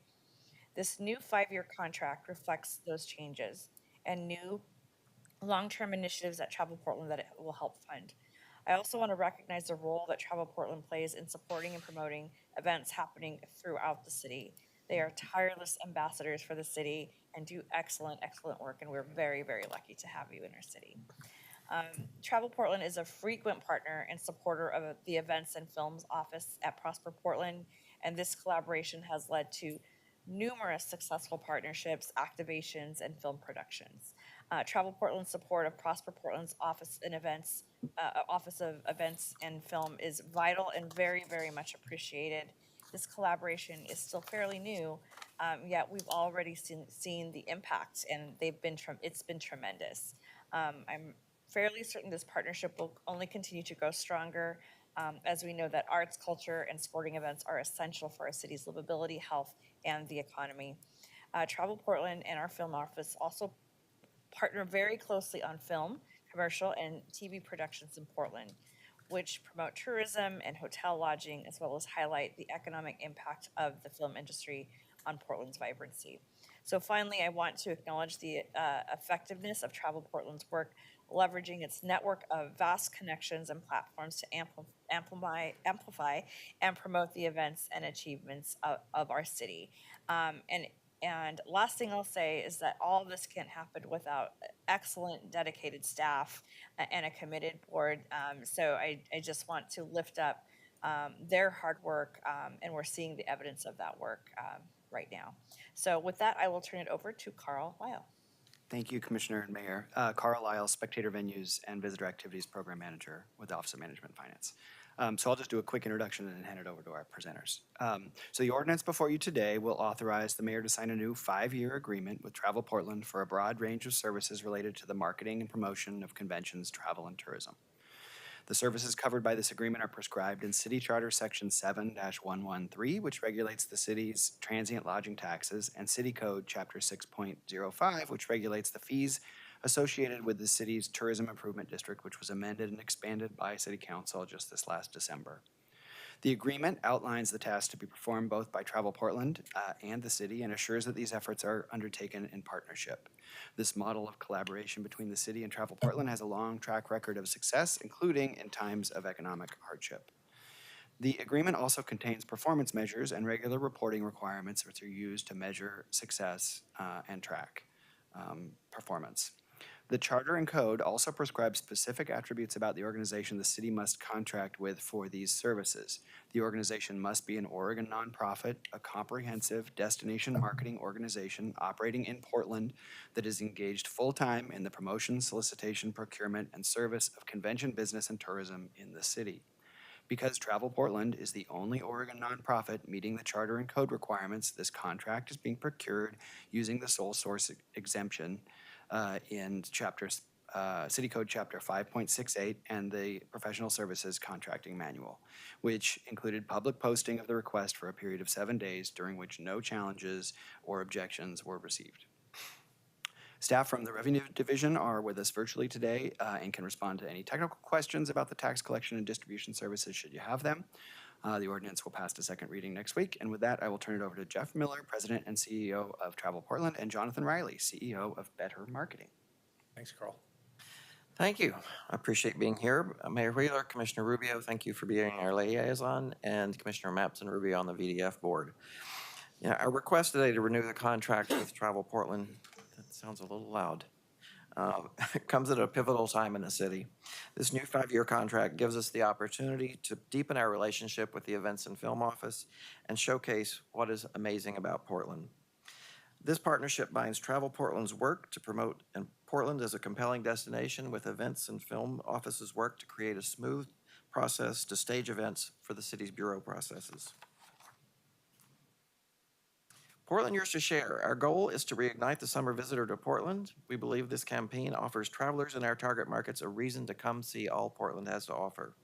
Our team created a campaign that captures both the greatest hits that first-time travelers must see to get an essence of the city, and those deep cuts for travelers who have been here before or want a deeper dive into the destination. All of it is in Portland Yours to Share. In Portland, the unexpected is everywhere. From views that stop you in your tracks, to iconic flavors you'll never forget, to creativity that catches you by surprise. But here's the thing, we don't hide the magic of our city. We're proud to share it with anyone and everyone willing to listen. What's ours is yours. Because if you had this, and this, and this, you'd want to tell the world about it too. Portland, yours to share. So this is one of our videos that are in market right now. You can see here the target markets. We did cut Eugene and Bend this year due to some unexpected revenue shortfalls, but we were able to just add back $350,000 into the media buy, so I'm very excited about that. This is an example of one of our billboards. Tax-free shopping is clearly a definite draw for Seattleites. And this billboard is at a notoriously long red light in Seattle where we know that we can get some lighthearted attention. For the first time since the pandemic, and I've passed around, I have Almost some, mean. That's great. Well done. when there, we have some of our visitor guide for you, and this is the first time since the pandemic that we've published a visitor guide. It is both an inspiration piece as well as a planning tool for visitors on the ground. This, coupled with our visitor center, which will be celebrating its first anniversary soon, we are meeting visitors where we are. And it is now my pleasure to have Jonathan Riley, CEO of Better Marketing, take us through a collaboration and a creation of a video series called The Portlanders. Our marketing team goal is to create a platform for Portlanders to tell their stories. Jonathan and his team have done just that. Thank you very much, Jeff, and thank you all for the space and your leadership within this beautiful city. I'm very fortunate to be here.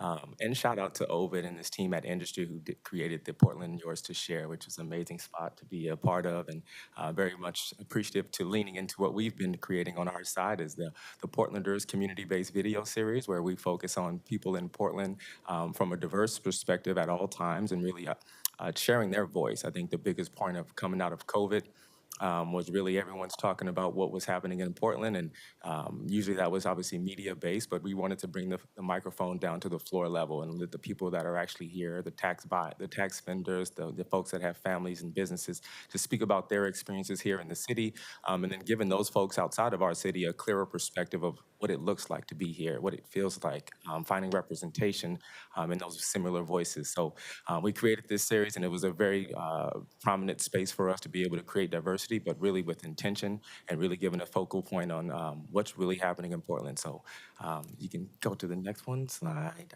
Yep, thank you.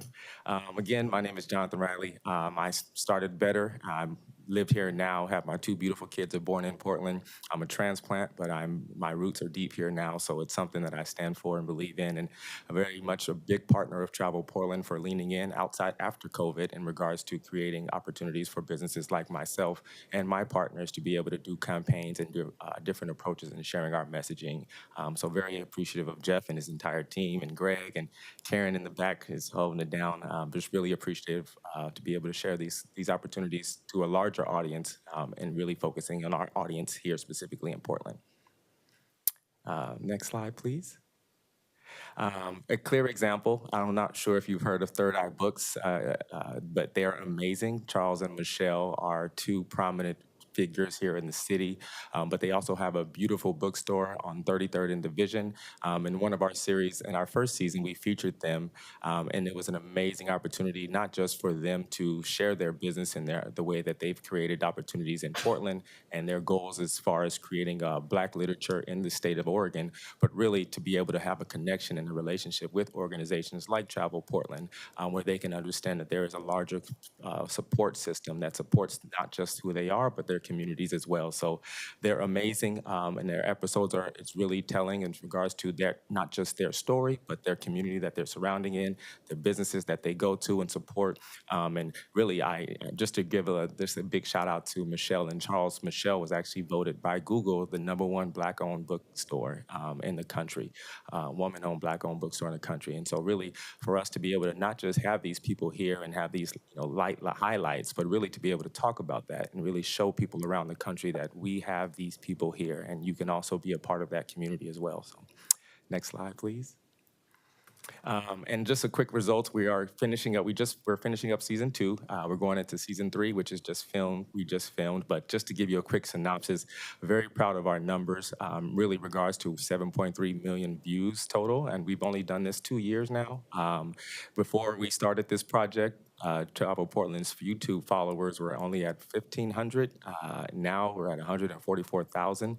So that tells you a very intentional purpose in regards to people actually not just watching it, but actually saying, I want to subscribe. I want to know what else is happening. And I think that's going to be a big part to what Jeff will share a little bit later in regards to folks' perception and opportunities that we have to really lean them into what we're talking about and what's happening on the city. So very proud and fortunate to say that we're doing that work, but it's not based on any unauthentic measures. It's really putting the microphone and the opportunity to those who are living the city. Next slide, please. A great episode, which was our recent was season 2, was Albina Music Trust, and just really just a shout out to their entire organization. But really, I would like to use this slide to also kind of point out the logo, which everything in our series is 100% organic and authentic to Portland, from our music to our design, all the way down to our obviously subjects. But the logo, you'll see the port, which is a representation of the font and style of the Travel Portland logo, but then you see the L is it's a typewriter L, so it represents the literature and the language that Portland brings. The A, you'll see a spoon and then a fork. To represents the culinary side. You'll see the N is representing the outdoor nature. The D actually represents the art and the dysfunction in that, be able to connect the two and be able to share a closed gap opportunity within the art community here. The E represents the urban and ethnicity that is represented in Oregon. The R is for obviously those beautiful trees and timbers that we all get to embrace ourselves in. And then the S is the frequency for the sound waves and the amazing music that has been created and still being created here in Portland. So this episode is a great episode. It's over 1 million views now, but really multiple reasons is that these folks have been doing this for so long and representing the city. But that story outside of the work that Bobby D and his team have been able to create on the ground, this story hasn't been told outside of the city. And a lot of people in the city did not know that this story existed. So for us to be able to come in, put a spotlight to it and kind of show that historical root has been a very great privilege. Next slide, please. And again, we are thankful for the Albina Music Trust because that is exactly what it is. It is an entrustment about the music that happened in this small little city called Portland, Oregon. And I know we don't have time, so we can skip, but really just this is season 2 subjects, and really I know I would encourage you all to go to the YouTube and subscribe, but also really take a look at all those different beautiful people that are representing the city, and I'm sure a lot of them you'll be very familiar with, but also I'm sure you'll be excited to see a lot more.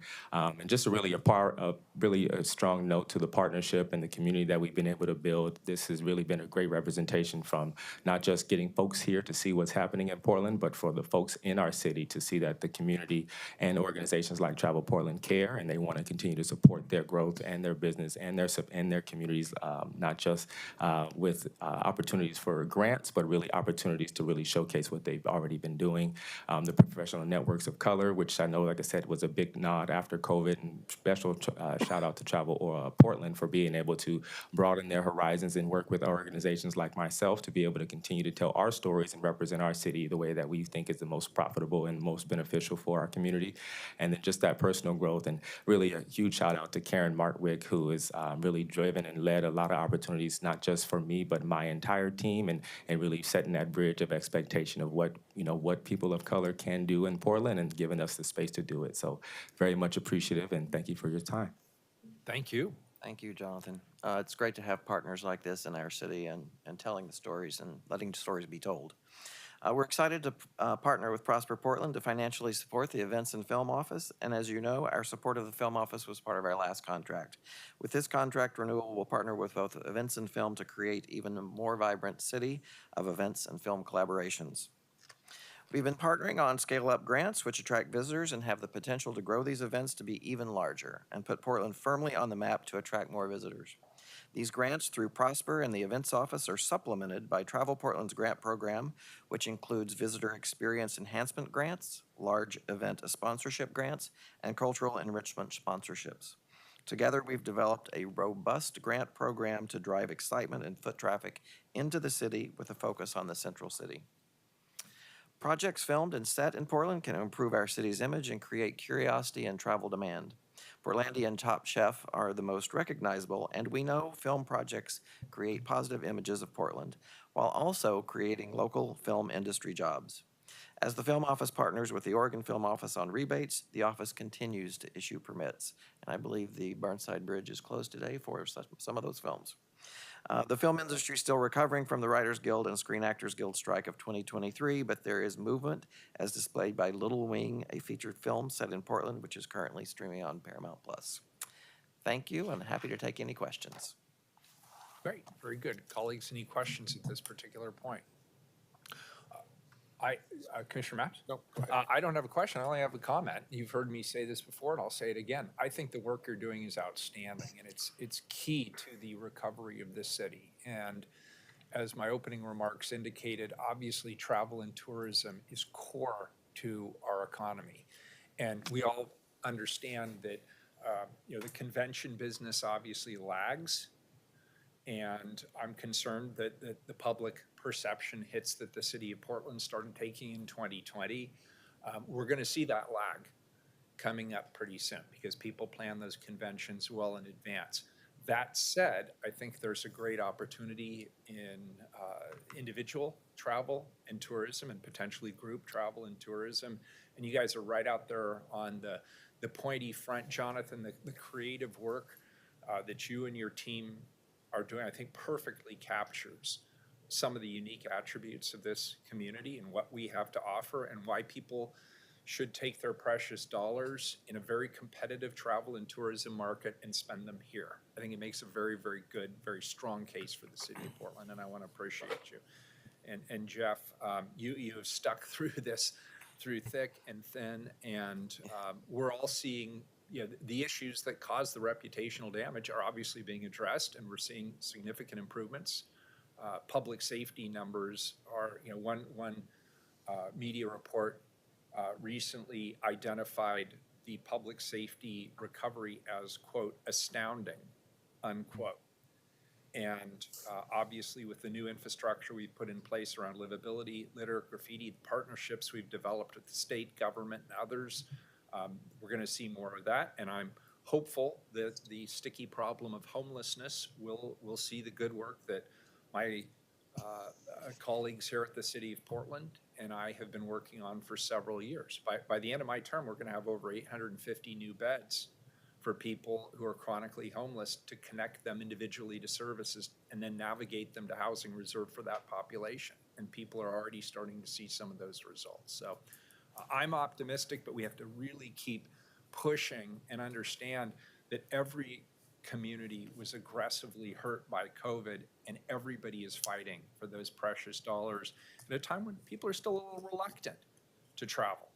And so we've got to fight. We've got to be in the game. We've got to be in the middle, and you guys have been. And I just want to reflect my appreciation for your hard work. Thank you. Commissioner Mapps, then Commissioner Ryan. I want to thank everyone for today's presentation and your work in this space.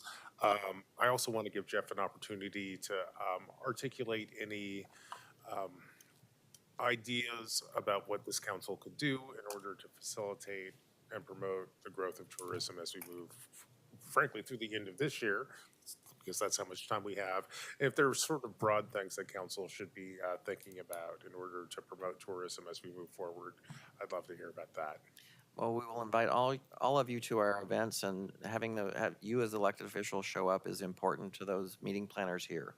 So that would be one thing. I will also applaud this council for being so supportive of travel and tourism.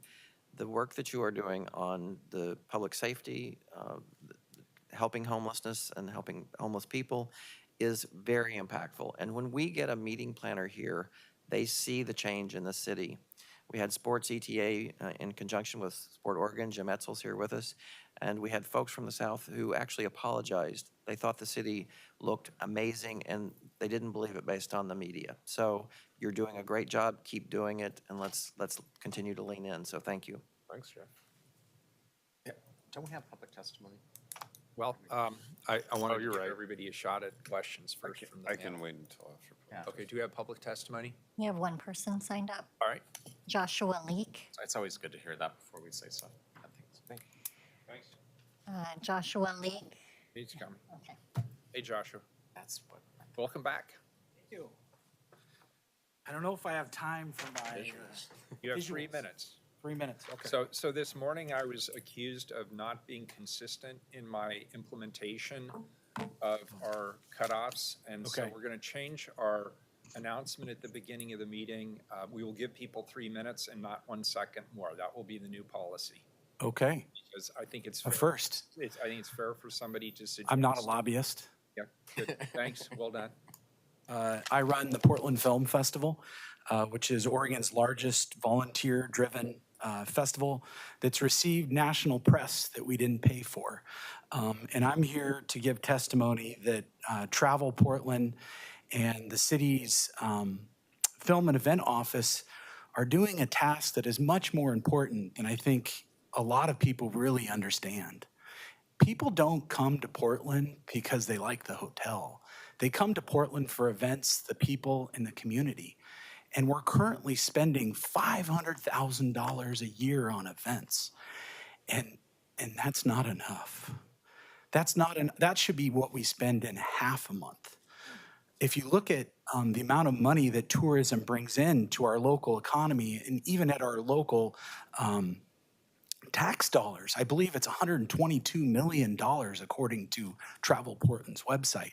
We're spending 0.4% of what we're making on making our community a place where people will love to come and enjoy.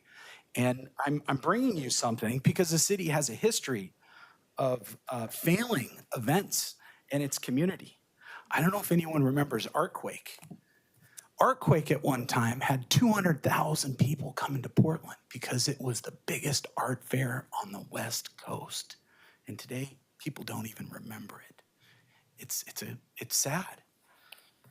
And as someone who's run an event in Portland for the last 13 years, I can tell you it's one of the most beautiful cities. In fact, getting people like Jason Momoa or Aisha Tyler, champions of our world media to come to Portland was such an easy task. But over the last couple of years, it's become difficult. So I would encourage you, before you sign this, to make that 3 a 6 or make that 3 a 10. Because although Travel Portland and the Portland Film Festival have never really partnered before, I think they deserve more money. The citizens of Portland deserve more money. The community of Portland deserves more money to go to its events and community. There's a couple things I want to address really quickly that I think that if you're going to have an agreement like this for 5 years that you should address. First off, just like this room is not accessible, I brought a gentleman with me today who was in a wheelchair. He can't get out of this room because it's not accessible. I think you need to acknowledge the fact that in here we address diversity, equity, inclusion. Great. I'm 100% behind that, but we got to include accessibility, and not naming it is part of the problem in our society. There's over 10% of Portlanders that face some sort of disability, and it's a catastrophe that we're not included. Last item is we're spending all this money to build Travel Portland's social media accounts. The city should own these things. So in case something happens to Travel Portland or you decide to go to a different vendor in 5 years, that we don't lose those accounts. We don't lose all the money that we've invested in those accounts. I think that it would be a catastrophe for us not to address that. And lastly, thank you, Travel Portland. Thank you, everyone here listening to me. I had some other items, but maybe my time is up. But, 5 years is such a big contract. And not giving people with disability, some impact with our events is really sad. And one last thing, I am going to take extra time for this because I feel it's really important. We do a film series called the Indie Film Series, and next month we're doing something to promote the LGBTQ community, especially trans. And I received a notification for a friend of mine that works at the New York Film Festival. And they said, hey, Josh, did you get that notification about the possible terrorist action that's going to happen next month at all the LGBT? And I didn't. And I feel like in this agreement, we should include some importance of security for our events, for our communities. If we're going to give money out to events, we should also require them to have a one-page statement about what that event's going to do for security. I love the Rose Festival, but the Rose Festival in the city of Portland would have a horrible day if something happened. And I think that we should take time in advance of all of our events and make sure that we do something. And I'm not an expert, but Mr. Wheeler, I know you have a security staff. Events need to have that kind of thinking too. Yeah, so I'm going to cut you off. Your 2 minutes over. Thank you very much. I apologize. I don't want to get accused of favoritism, but since you're the only person testifying and you're doing such a good job of it, I let it go on. Can I just say one thing on security? Yeah. I want you to know that there are detailed security plans and strategies for our large public events, including the Rose Festival. We obviously do not publicize what those plans are for obvious reasons. Totally. But I want you to know that particularly with large-scale events, Yeah. there is a lot of time, energy, and planning that goes into security. Yeah, and some of that knowledge can go to the medium and smaller sized events too, because, Bet. we've seen that around the world where it's not always the biggest events in the world. Even if we look at what happened in the Middle East in last October, it was not a big event. So, not that I want to foretell anything, but I think you have an opportunity here with this agreement to not only include people with disabilities, but to ensure that safety is something that is included in our programming and planning for everything in Portland. So Yes, thank sir. you. Thanks for being here. Appreciate it. Great. Commissioner Ryan, you had a question for the Travel Portland folks? Yeah, I just want to acknowledge Carl, Jeff, and Jonathan. Thank you for that presentation. It was great. The storytelling looks fabulous. I should sign up and look at all those videos.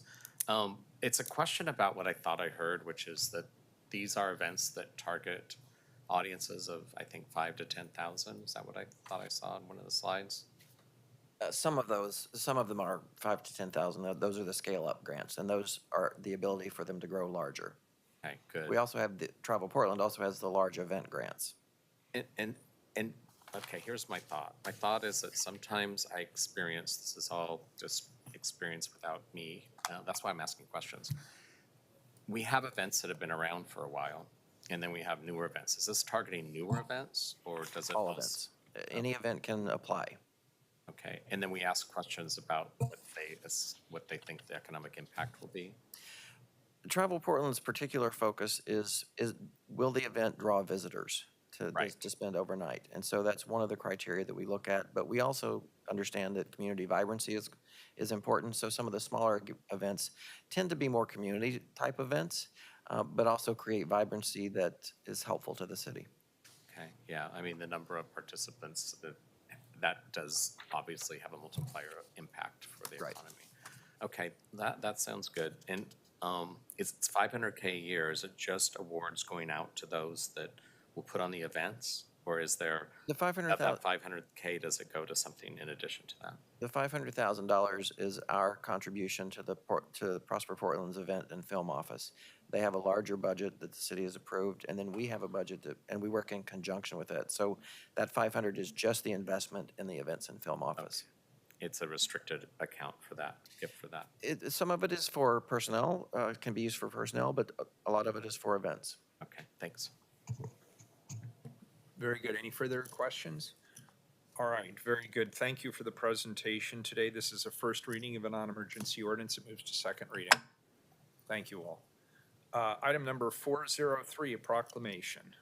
Proclaim May 2024 to be National Fentanyl Awareness Month. Colleagues, our next item, as you just heard from Keelan, is a proclamation honoring May as National Fentanyl Awareness Month. I'd now like to welcome our presenter on the proclamation, MJ Jackson, founder and executive director of the Royal Rose Foundation. Welcome, MJ. Thank you. Thanks for being here. We appreciate it. Thank you.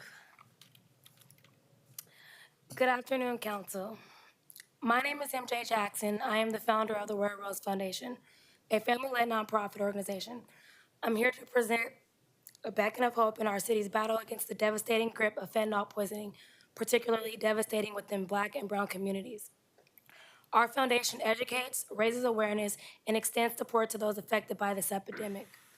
This mission born not only from my own pain of losing my mom in June of 2022, but also from the perspective of countless individuals robbed of their loved ones.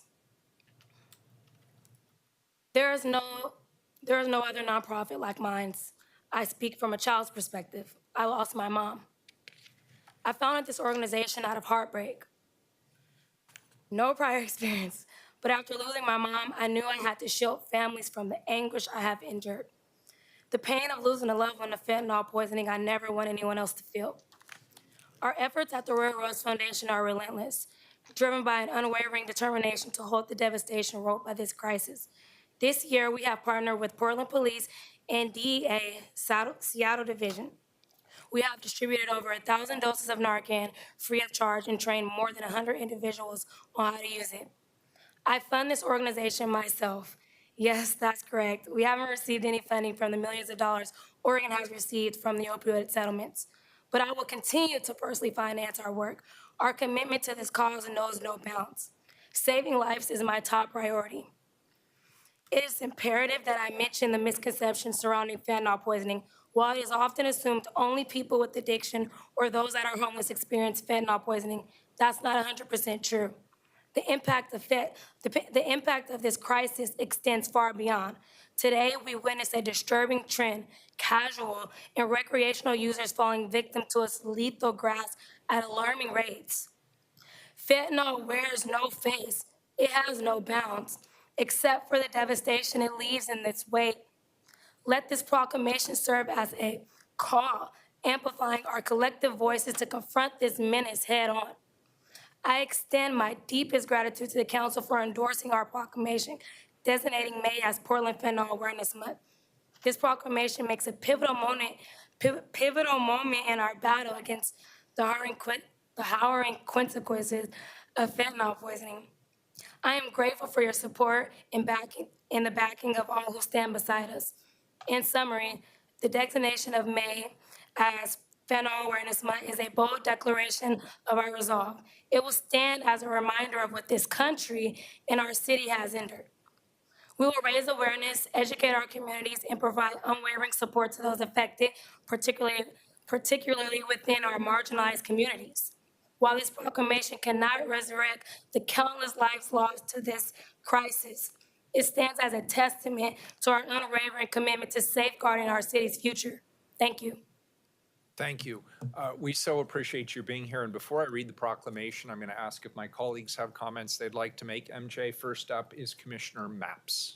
MJ, I want to thank you for joining us today, and I want to thank you for sharing your story, and I want to thank you for the work that you do on this important issue. And colleagues, I also want to say this. Usually I say I am glad that we are bringing forward a particular proclamation, but I have to confess today I am sad that we find it necessary to bring forward this proclamation, but I also want to acknowledge that it is past time for this city to have a serious conversation about fentanyl. And today, I think my contribution to that conversation is to share some facts that I think every Portlander should know about fentanyl. Fentanyl, of course, is a potent synthetic opioid, which is 100 times stronger than morphine and 50 times stronger than heroin. It takes about 2 milligrams of fentanyl to kill a human being. That's about the size of 10 grains of salt.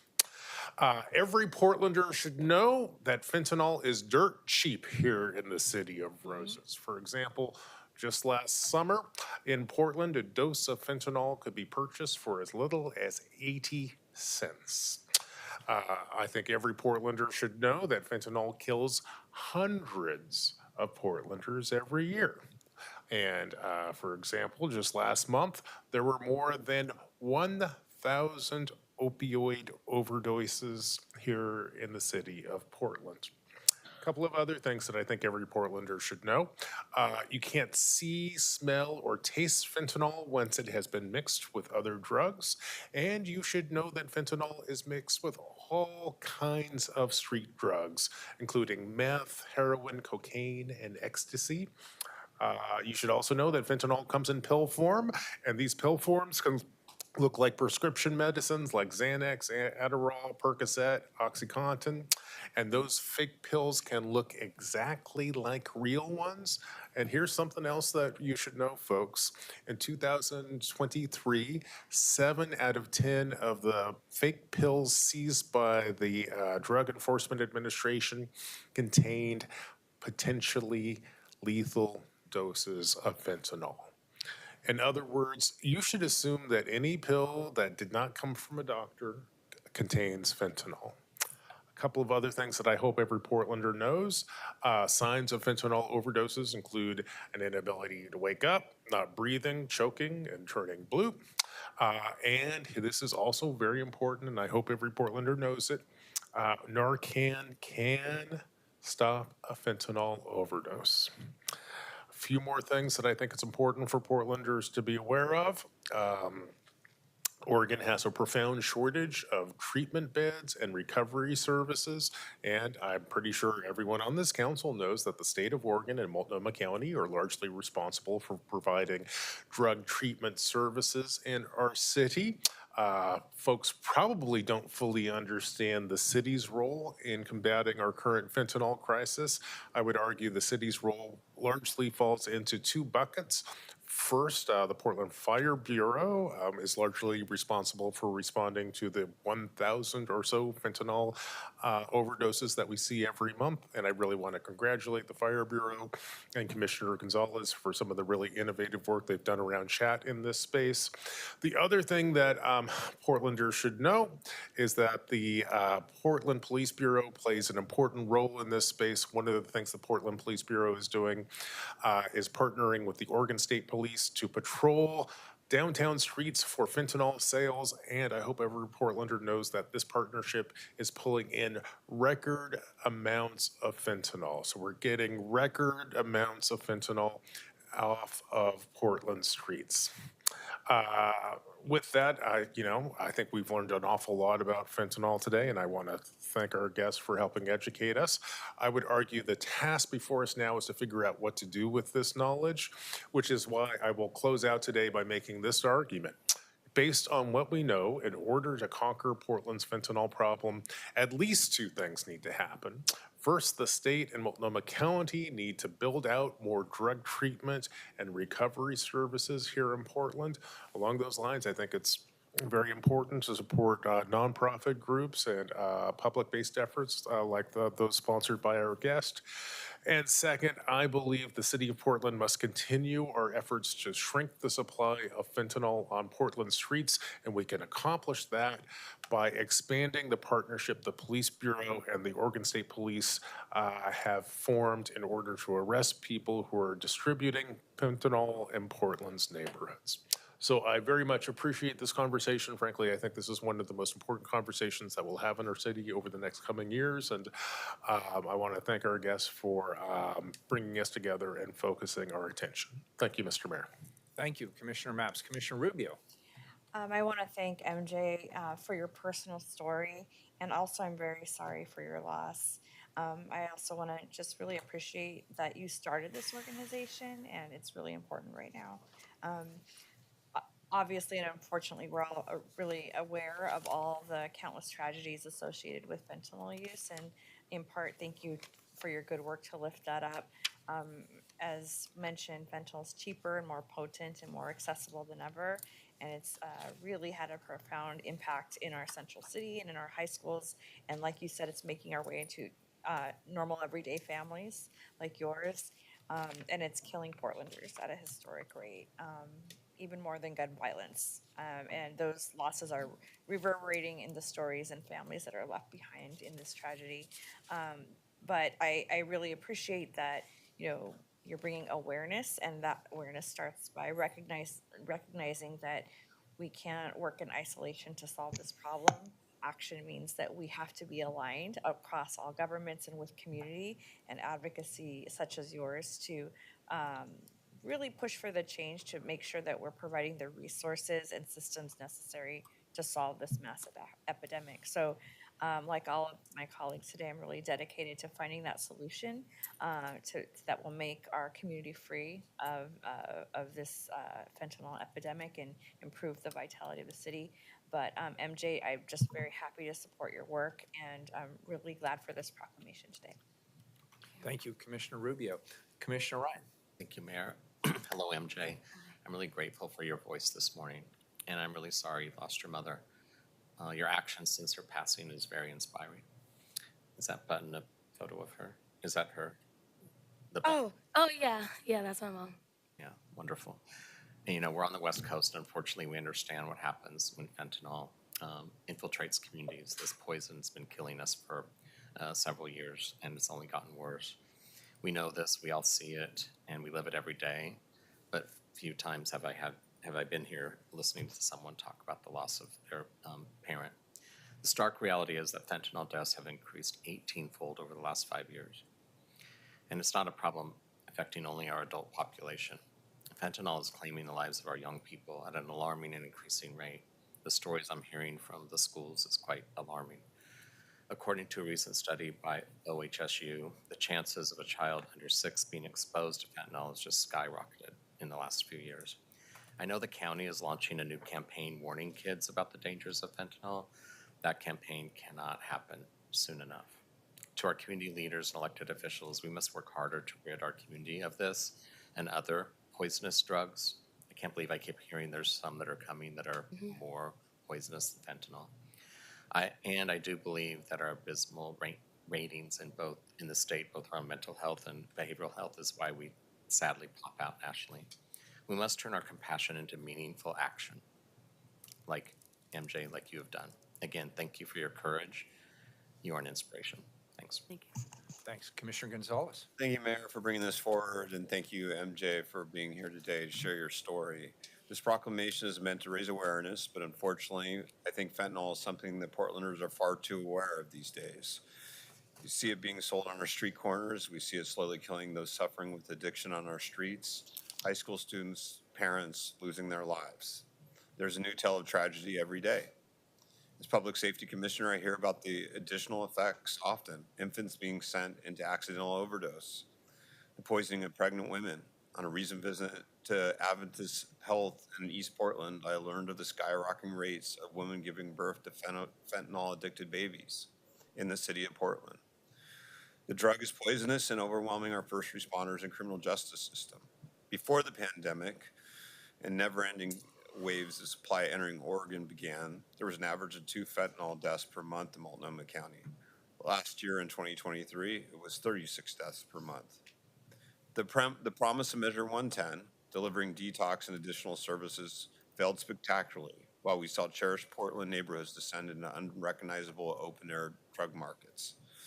While Salem took up fixes to Measure 110, we had to adjust our approach locally as well. We banned outdoor drug use last summer, created 2 pilot programs within Portland Fire, the overdose response team, and medication for opioid use disorder program. While the rest of the country saw a decrease in overdose deaths for the first time in years in 2023, Oregon trended the wrong way. I sincerely hope the implementation of House Bill 4002 in September shows that breaking back the deadly wave of this drug is possible. Too many families broken by fentanyl in Portland, in Multnomah County, in Oregon. Too many grieving parents, friends, loved ones. The long shadow of the epidemic seems to reach every part of our community, including our small businesses, preschools, and schools. I encourage everyone to have hard conversations with their children about the deadly impacts of this drug. I encourage us to recognize we have the power to beat it, and we will. Thank you. Thank you, Commissioner Gonzalez.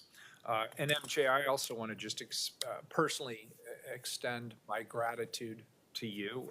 You've turned grief into action, and I want to assure you, you do not stand alone. In fact, we had the Rose Festival Court in here earlier this morning. We were celebrating the Rose Festival with them. Commissioner Mapps and I had an opportunity to meet with them prior and answer some of their questions. One of the very first questions that the young ladies asked was, what are we doing about the fentanyl crisis? So this has definitely entered the collective consciousness of our community. And you are one of the people who has taken concrete steps to do something about it. And I want to acknowledge that, and I want to thank you for your personal leadership. Today, we're recognizing National Fentanyl Awareness Month. And of course, I understand that this issue is not only impacted our community, this is a national issue. It impacts communities all across the United States. And I want to assure you that my administration has been deeply committed to enhancing our response to the deepening fentanyl crisis on our streets, and frankly, whatever else comes next. Earlier this year, alongside the governor and the county chair, we declared a 90-day fentanyl emergency. And reflecting on that 90-day fentanyl emergency, I believe our collaborative efforts have significantly increased our capacity to manage and mitigate the challenges posed by this deadly substance. It has allowed us to mobilize resources, and coordinate efforts across all levels of government. So it's no longer a scattershot approach. We now are coordinating. I look forward to the role that the Portland Solutions Program Hub will play in continuing this important work across our community. This will ensure that our response to the fentanyl crisis is both effective and sustained. And I want to thank the Royal Rose Foundation for bringing forward this proclamation. MJ and her team do incredible work educating and raising awareness about the dangers of illicit fentanyl and counterfeit pills containing fentanyl in Portland.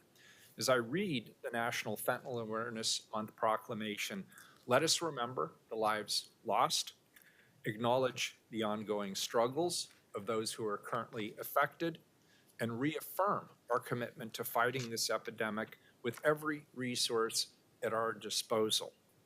It's now my honor to read this proclamation, and MJ, thank you for your drafting. Whereas the U.S. Drug Enforcement Agency first recognized May 9th as National Fentanyl Awareness Day in 2022, highlighting the need for increased awareness and action against the fentanyl crisis.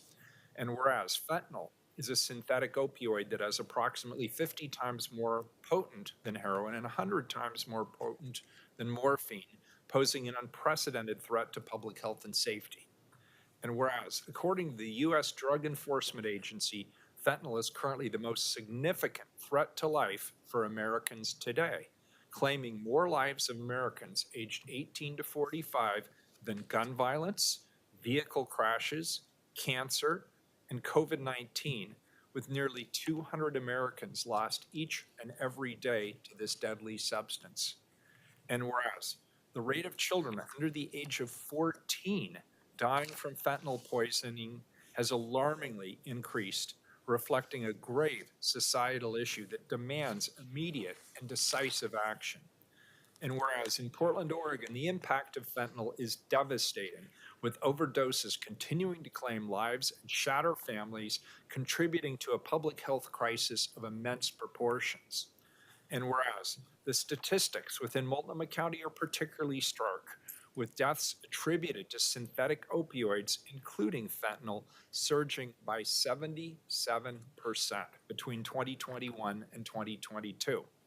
And whereas between 2019 and 2023, Oregon experienced the highest growth in fatal fentanyl overdose rates in the nation, a staggering increase of over 1,500%. And whereas our homeless population is 37 times more likely to succumb to drug overdoses, highlighting the intersection of homelessness and substance abuse as a critical area for intervention. And whereas the City of Portland recognizes the urgent need to foster awareness, educate our residents on prevention and harm reduction strategies, and promote access to life-saving resources and support services. And whereas by uniting as a community to address this epidemic, we can extend vital support to those affected by addiction and work collaboratively towards solutions that not only save lives, but which also heal our community. Now, therefore, I, Ted Wheeler, the mayor of the city of Portland, Oregon, the city of Roses, do hereby proclaim May of 2024 to be National Fentanyl Awareness Month in Portland, and encourage all Portlanders to mobilize our community to take action, support those affected by addiction, and work collaboratively towards solutions that will save lives and heal our city. Thank you. Thank you. MJ, thank you. Thank you. We will take a 10-minute recess. It is now 11:50. We will reconvene at noon straight up. We are in recess.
We're back in session just a moment early.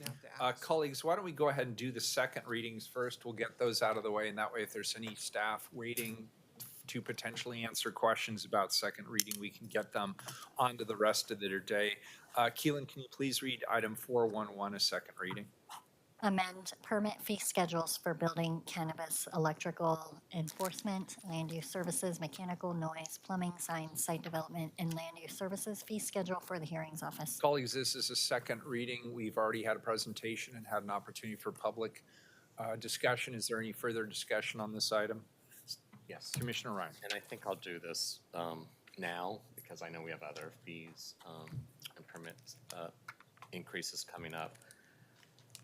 I have a couple questions. One is, last year on the dais, we had long conversations about not increasing fees, and we explained the reasons why. 1 year later, what has changed that makes it so it's okay to increase all the fees? I've witnessed on this dais of late where colleagues would say they haven't had a chance to have any dialogue about something. This is kind of sprung on them. And I think this is a pretty important topic that we have not spent time in discussion with one another on. And it's surprising to me that last year at this time we had such a different tone about these issues. So in transparency of government, I think it's important that we have that dialogue. The second point I just want to make is, in my time on council, I think it's my 4th time experiencing this, I always thought we did these before we voted on the budget. So it seems to be out of order from what I've experienced in the past. And maybe I'm wrong on that, but that's what I recall. And I did check in with the budget office. They confirmed that's usually the pattern. So I just asked those who are bringing these items to give me a little more insight. Well, I had a conversation directly with you yesterday. Right. So, Commissioner Maps. My fees are based on the fees that we're actually not talking about my particular item right now, but I will have basically a parallel item coming up next. We had, I think, a fairly vigorous conversation about what the transportation fees pay for. I do think it would be healthy for council to have a discussion about fees, both the costs that come with pricing your fees so that they actually cover your cost of services. And frankly, I think it's important for the city to have a conversation about the costs that come by not trying to do cost recovery. Frankly, when you find yourself in that space, a couple of things happen, at least in the infrastructure space. I don't know what happens in other spaces, but I tell you, when you don't price your services in order to pay for the services that you actually deliver, you wind up either neglecting your infrastructure or you have an unstable staffing model. And I think that we can take a look at our sub-adequate infrastructure in many spaces, and that is a problem that probably pervades everybody's portfolio. And I think that we can also find examples where, because of fee structures that are out of sync with real costs, we've had to lay off people who do very important work. Did you say that increases on the next item seem to be higher than others? They are higher. Is that making up for last year? That is exactly making up for last year. As I recall, I agree. I was very dissatisfied with the conversation that we had last year around fees. And one of the things I think is not sufficiently appreciated by this council is the real damage that we did to the infrastructure space by pretending these costs weren't real. They were very real. And frankly, if you're ever going to stabilize this infrastructure space, you have to face reality and either get out of some businesses or price your services appropriately. And I would put forward a hypothesis: if you have neglected to balance your fees, you are not only kicking a can down the road, you are going to undermine the services that you are attempting to manage. And then the third thing I wanted to bring up is specific, and we did talk about this yesterday, Commissioner Rubio, and that is the cannabis program. I do hope that we have a longer conversation about that program. What I'm hearing from those small businesses is their insurance costs have quadrupled, higher spikes than most because they're small businesses that are dealing with a lot of crime. And they're also really burdened because they pay the OLCC state fee, and then Portlanders thought it was a good idea to double tax them. So then they have the fees from Portland itself. And to what end? So I think that we need to bring in the voices of those small businesses and listen to them. We've received some feedback from them, but I know I've had a couple other conversations about this, and I find that one in particular to be difficult to support that increase at this time. So those are just some of my concerns. Sorry, I think we were so busy with budget dialogue that this happened, I thought, very quickly. And again, I'm still confused on why last year at this time, we spent so much time on this as not providing more burden on our small businesses, especially. And we know we're having a tax base we're losing our tax base. We have declining population. We're not seeing the economy come back. So I think what I'm puzzled about is like you're standing in, you're at a movie and there's no one there. Hey, let's increase the price and maybe more people will come to the movie. It just is difficult to understand how this is going to stimulate our economy. I totally get it in terms of our budget. I just don't know if this is the right way because our city's lacking investment currency right now. And that's what we heard last year loud and clear from the lobby. And this year I just am confused with those that interface with that lobby, what we're hearing and why in 1 year's time things are so much better.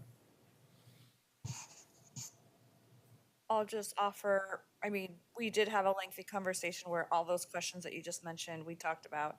But I'll just say it for the public, that, you know, BDS is very different in that we are nearly 100% cost recovery, and for reasons that you know, because you used to have the Bureau before I did, that we are, we do not want to be in a place, nor do developers and business owners and folks who are interested and have a huge stake in Portland coming back. They do not want to see lost capacity in this Bureau that we would then have to take years to rebuild. That would only set us back further. So that is really a clear, strong message, and we have clear, strong support for an increase in that respect. We also, though, have to concurrently keep moving forward with the reforms to the permitting process, because that is where they also are counting on staff to be there to make sure that this happens, as you know very well, having been a part of that for several years.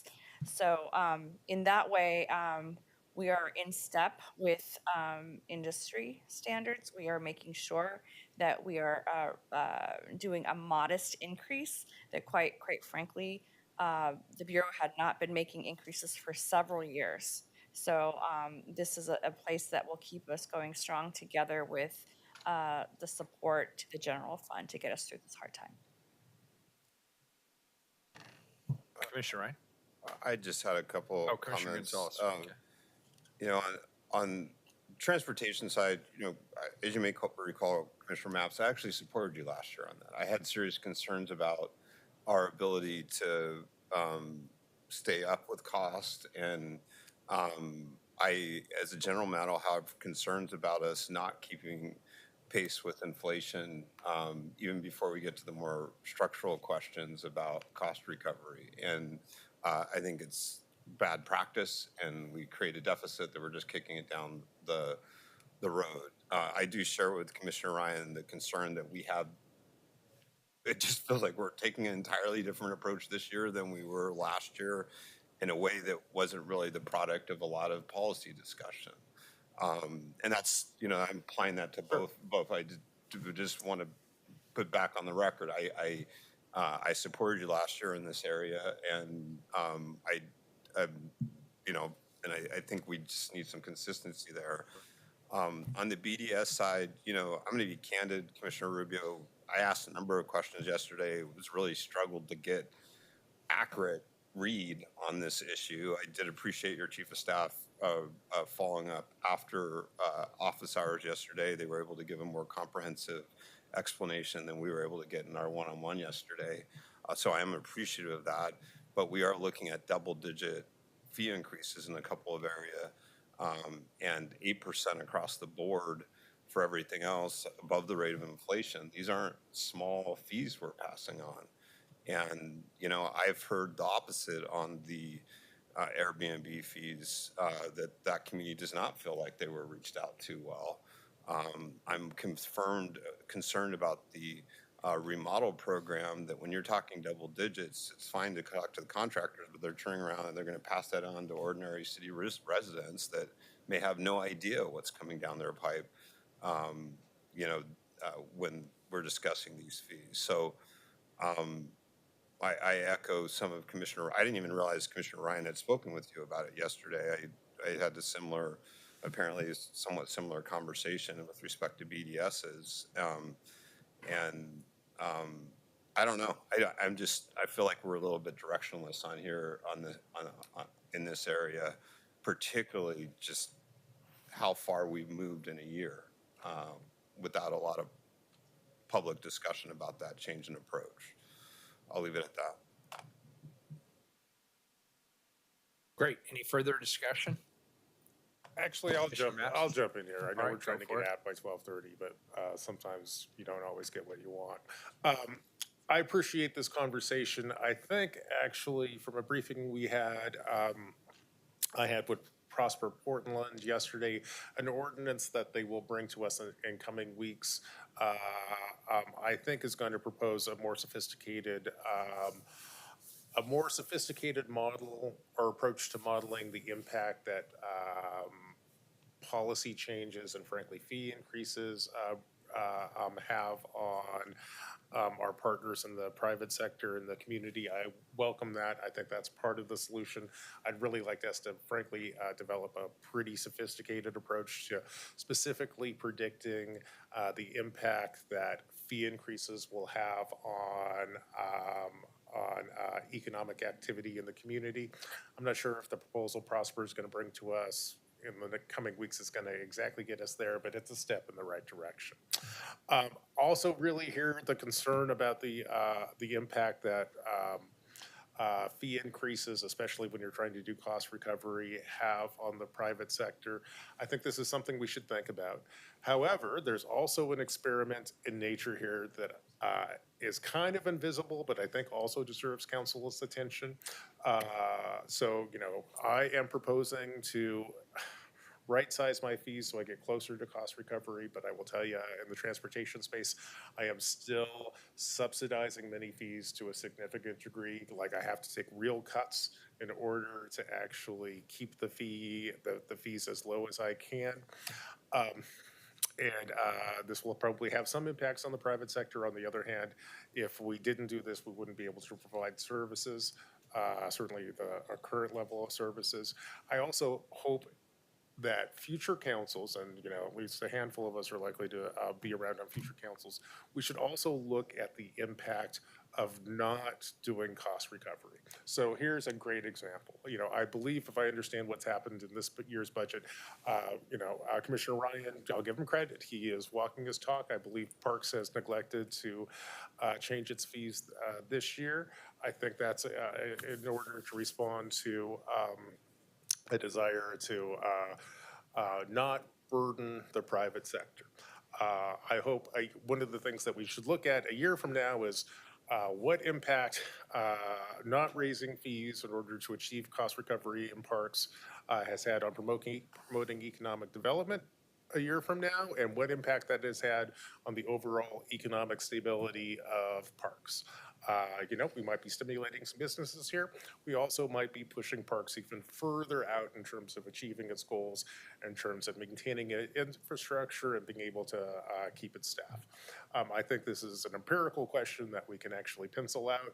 I encourage folks who serve on this chamber or on this body in the future to look at look at not only the impact that fees have, but also when you do your analyses, and I'll ask Prosper to be helpful in this space, take a look at the impact of not doing full cost recovery. Because I think what you're going to find in that space is you're either going to have to lay off your staff, which you've seen over at BDS, or you're going to have to stop delivering some services like I've had to do over at transportation.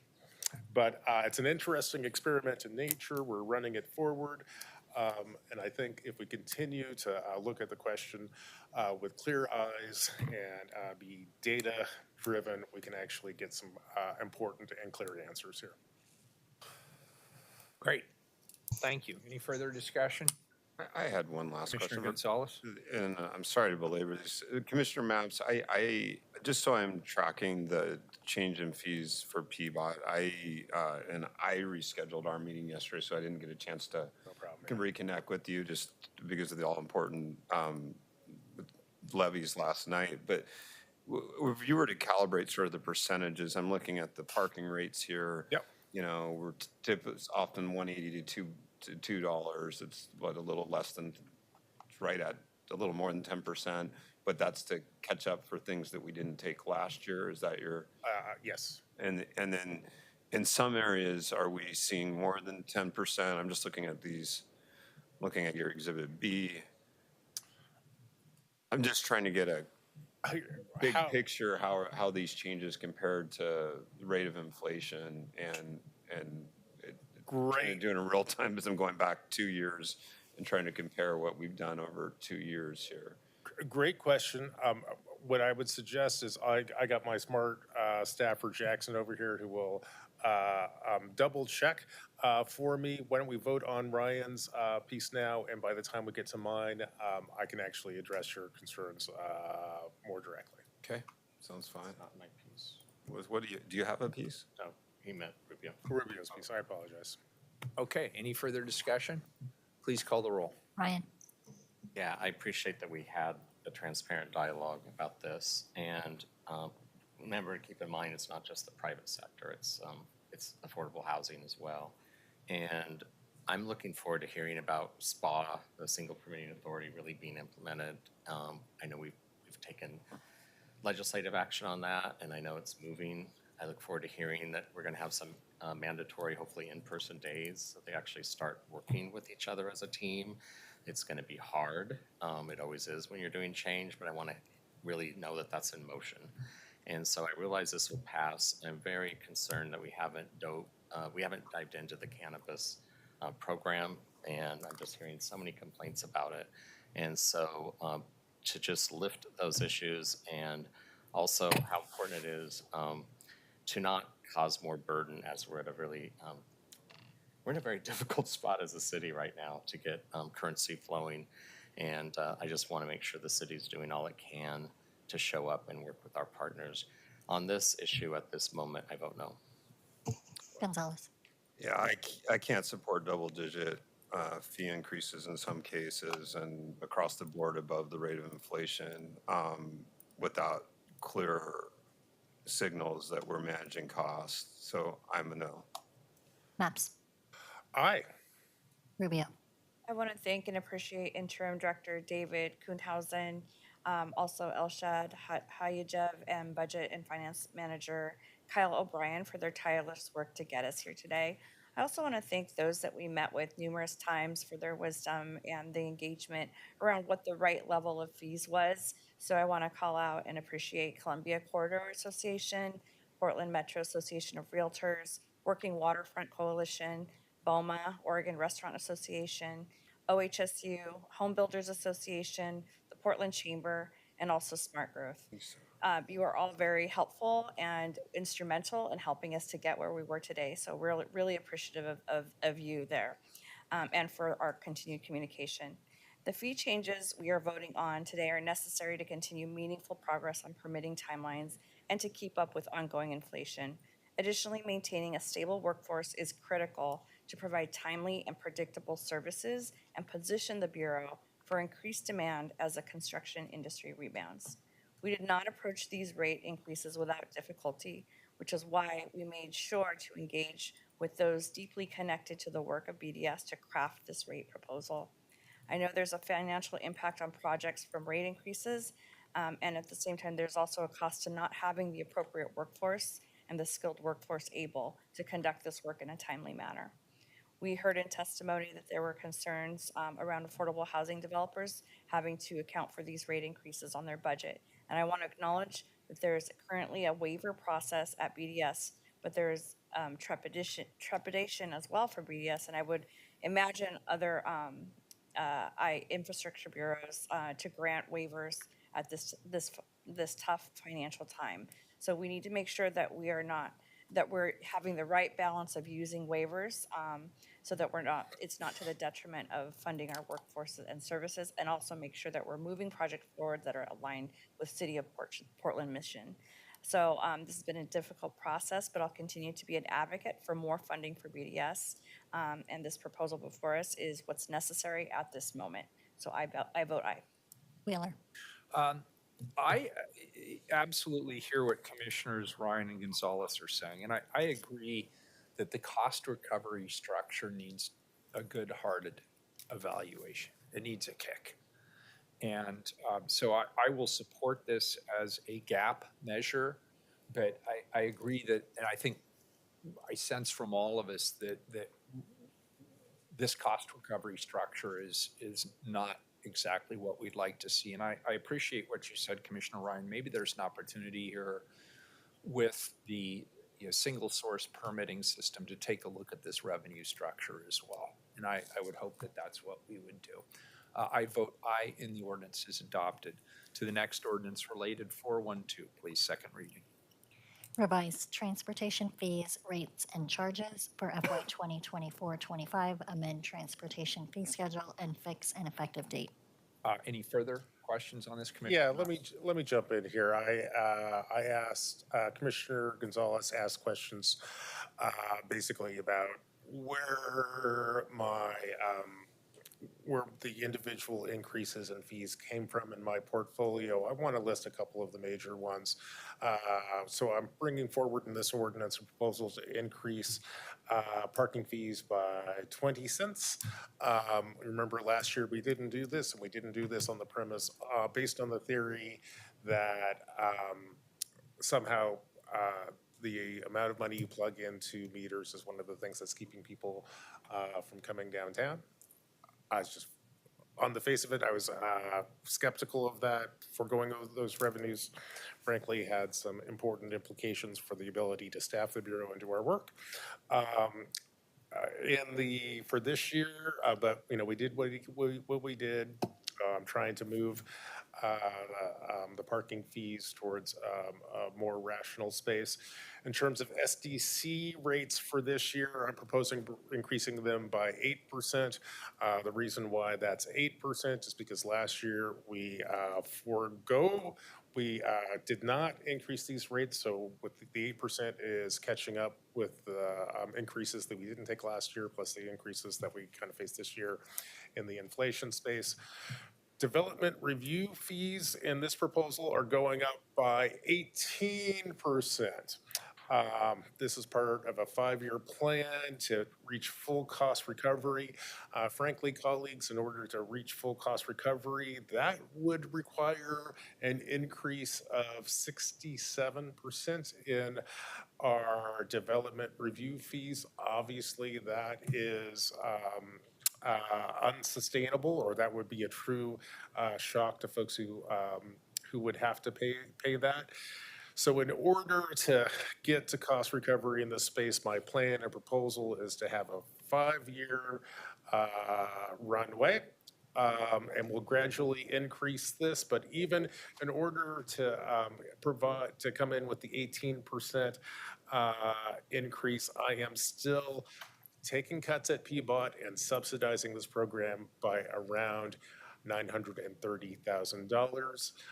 We also see an increase in Lyft and Uber surcharges from 50 cents to 65 cents. I think you might remember we had folks from the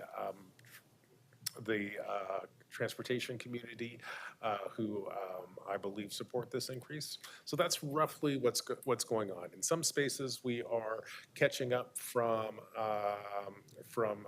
fee increases, which we didn't take last year. One of the realities here is that if you forgo a fee increase, you're either if you're going to pay for your stuff, you have to increase it by double. That's probably what I have in the SDC space. And if you're fall way behind, like we are in the development review space, it's going to take many years and frankly, many years of subsidies. This is going to cost PBOT about $1 million a year in subsidies for 5 years to kind of catch up. It's a bad, I would argue that's a bad practice. We shouldn't have been here, but I can't, I don't have a lot of influence over the decisions that past councils made. Any further discussion on this item? Just a quick question, Commissioner. Commissioner Mapps. With the transition from fossil fuels to electrification, and obviously that's the business model that's challenging PBOT right now as the gas tax revenues are going down, what I've heard from you, what dialogue have we had about trying to pivot? I'm sure science can provide some information to us on when someone is filling up their electrical car with their juice. How can that be equivalent to the current gas tax for fossil fuels? Sure. What's that dialogue like? So we have a future that might provide us a way out of this. Oh, no, absolutely. The next legislative session is going to focus very much on transportation issues. I think you'll see us move forward in this space. The gas tax is obsolete. It literally will not sustain our current system in even a few years. I think there's a broad consensus on where we need to go, which is a vehicle miles travel tax. There's some complications there. You'd have to have some sort of tracker in your car, and there's some infrastructure that needs to actually exist on our roadways. So in order to get from here to there, we have to have the cooperation of, frankly, the state, the feds, and car makers. Those conversations are happening. And we even have a pilot program here in Oregon where if you can opt into a vehicle miles travel tax, I will tell you, I believe there's something like 1,000 people who currently participate in that program. And what we need to do is scale that program up from 1,000 cars to about 3 million cars. And that's, at a simple level, that's basically the work that will be done over the next decade or 15 years, however long it takes to figure out how to basically ramp down our old technology, i.e. your gas-powered car, and move towards your electric car, or figuring out how to tax, your electric car, and frankly, how we move off the gas tax. I'm sure in 20 years our gas tax is not usage on the roads, but we haven't, the planners at PBOT haven't come up with any ideas about when you're juicing up your car with electricity, if that can be treated similar to a gas tax. Oh, that was my question. I have not, no. I have not, well, I can't speak fully for PBOT right now. I'm not aware of, nor have I directed the Bureau to draft out a charge on electricity that you put in your car. I'm just thinking out loud. It's not my Sure. bureau, but all I hear is that that's a declining revenue stream. Yep. So I'm just trying to have dialogue with you about where those new revenue streams Right. No, well, absolutely. Well, I'll tell you, Commissioner Ryan, this is a systems-wide problem. So in order to move off our gas tax, which even indeed now, our gas tax is basically, our local gas tax is premised and sits atop of the state gas tax. So in order to make progress in this space, we have to work with our state partners and probably our federal partners specifically as we move away from the fossil fuel-based economy. Vehicle miles traveled tax is probably the way that we're going to go. And I know that is going to be the subject of a lot of conversation in our, that will be the subject of much legislative energy and creativity when the Oregon State Legislature comes back in session next year.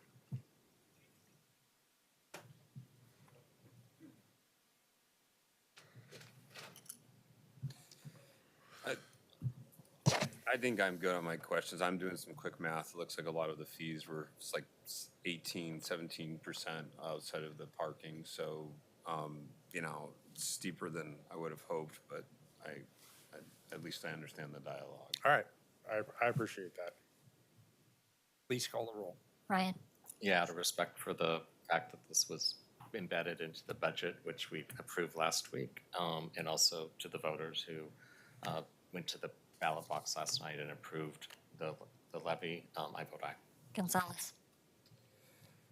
I think for consistency, I'm going to vote no on this, but I will continue to be a partner in thinking about how we index fees and to give both the bureaus some predictability and avoid too much sticker shock to Portland voters and citizens. I vote no. I appreciate the dialogue that we've had today around fees. I also want to express my thanks to my team over at PBOT that works 24 hours a day, 7 days a week to make sure that Portlanders can get to where they need to go, how they want to get there. These fees are an important resource that allows us to get that done. I do think my colleagues have pointed out the importance of continually looking at the impact our investments have on economic development. I am 100% confident that the fees that we're proposing today are fiscally responsible, are going to allow us to deliver services that Portlanders want, and that is why I vote aye. Rubio. I know PBOT is also in a difficult funding situation, and these fees are needed to keep the Bureau funded. Just like BDS, the conversations do need to continue around how we adequately fund our bureaus without having to rely entirely on fees. I appreciate the diligent work here, and all my questions have been answered in our check-ins, so I vote aye. Wheeler. Same speech, I vote aye, and the ordinance is adopted. Thank you. 413, a second reading. Amend Public Improvements Code to reflect reimbursement policies for sewer and drainage improvements and update sewer connection requirements. Any further discussion? Seeing none, call the roll. Ryan. Aye. Gonzalez. Aye. Knox. Aye. Rubio. Aye. Wheeler. Aye. The ordinance is adopted. 414, a second reading. Authorize competitive solicitation and contract with the lowest responsive and responsible bidder for construction of the Water Pollution Control Laboratory Facility and Site Renovation Project for an estimated cost of $3,800,000. Any further discussion? Please call the roll. Ryan. Aye. Gonzalez. Aye. Knox. Aye. Rubio. Aye. Wheeler. Aye. The ordinance is adopted. 417, a second reading. Please call the roll. 417? 417.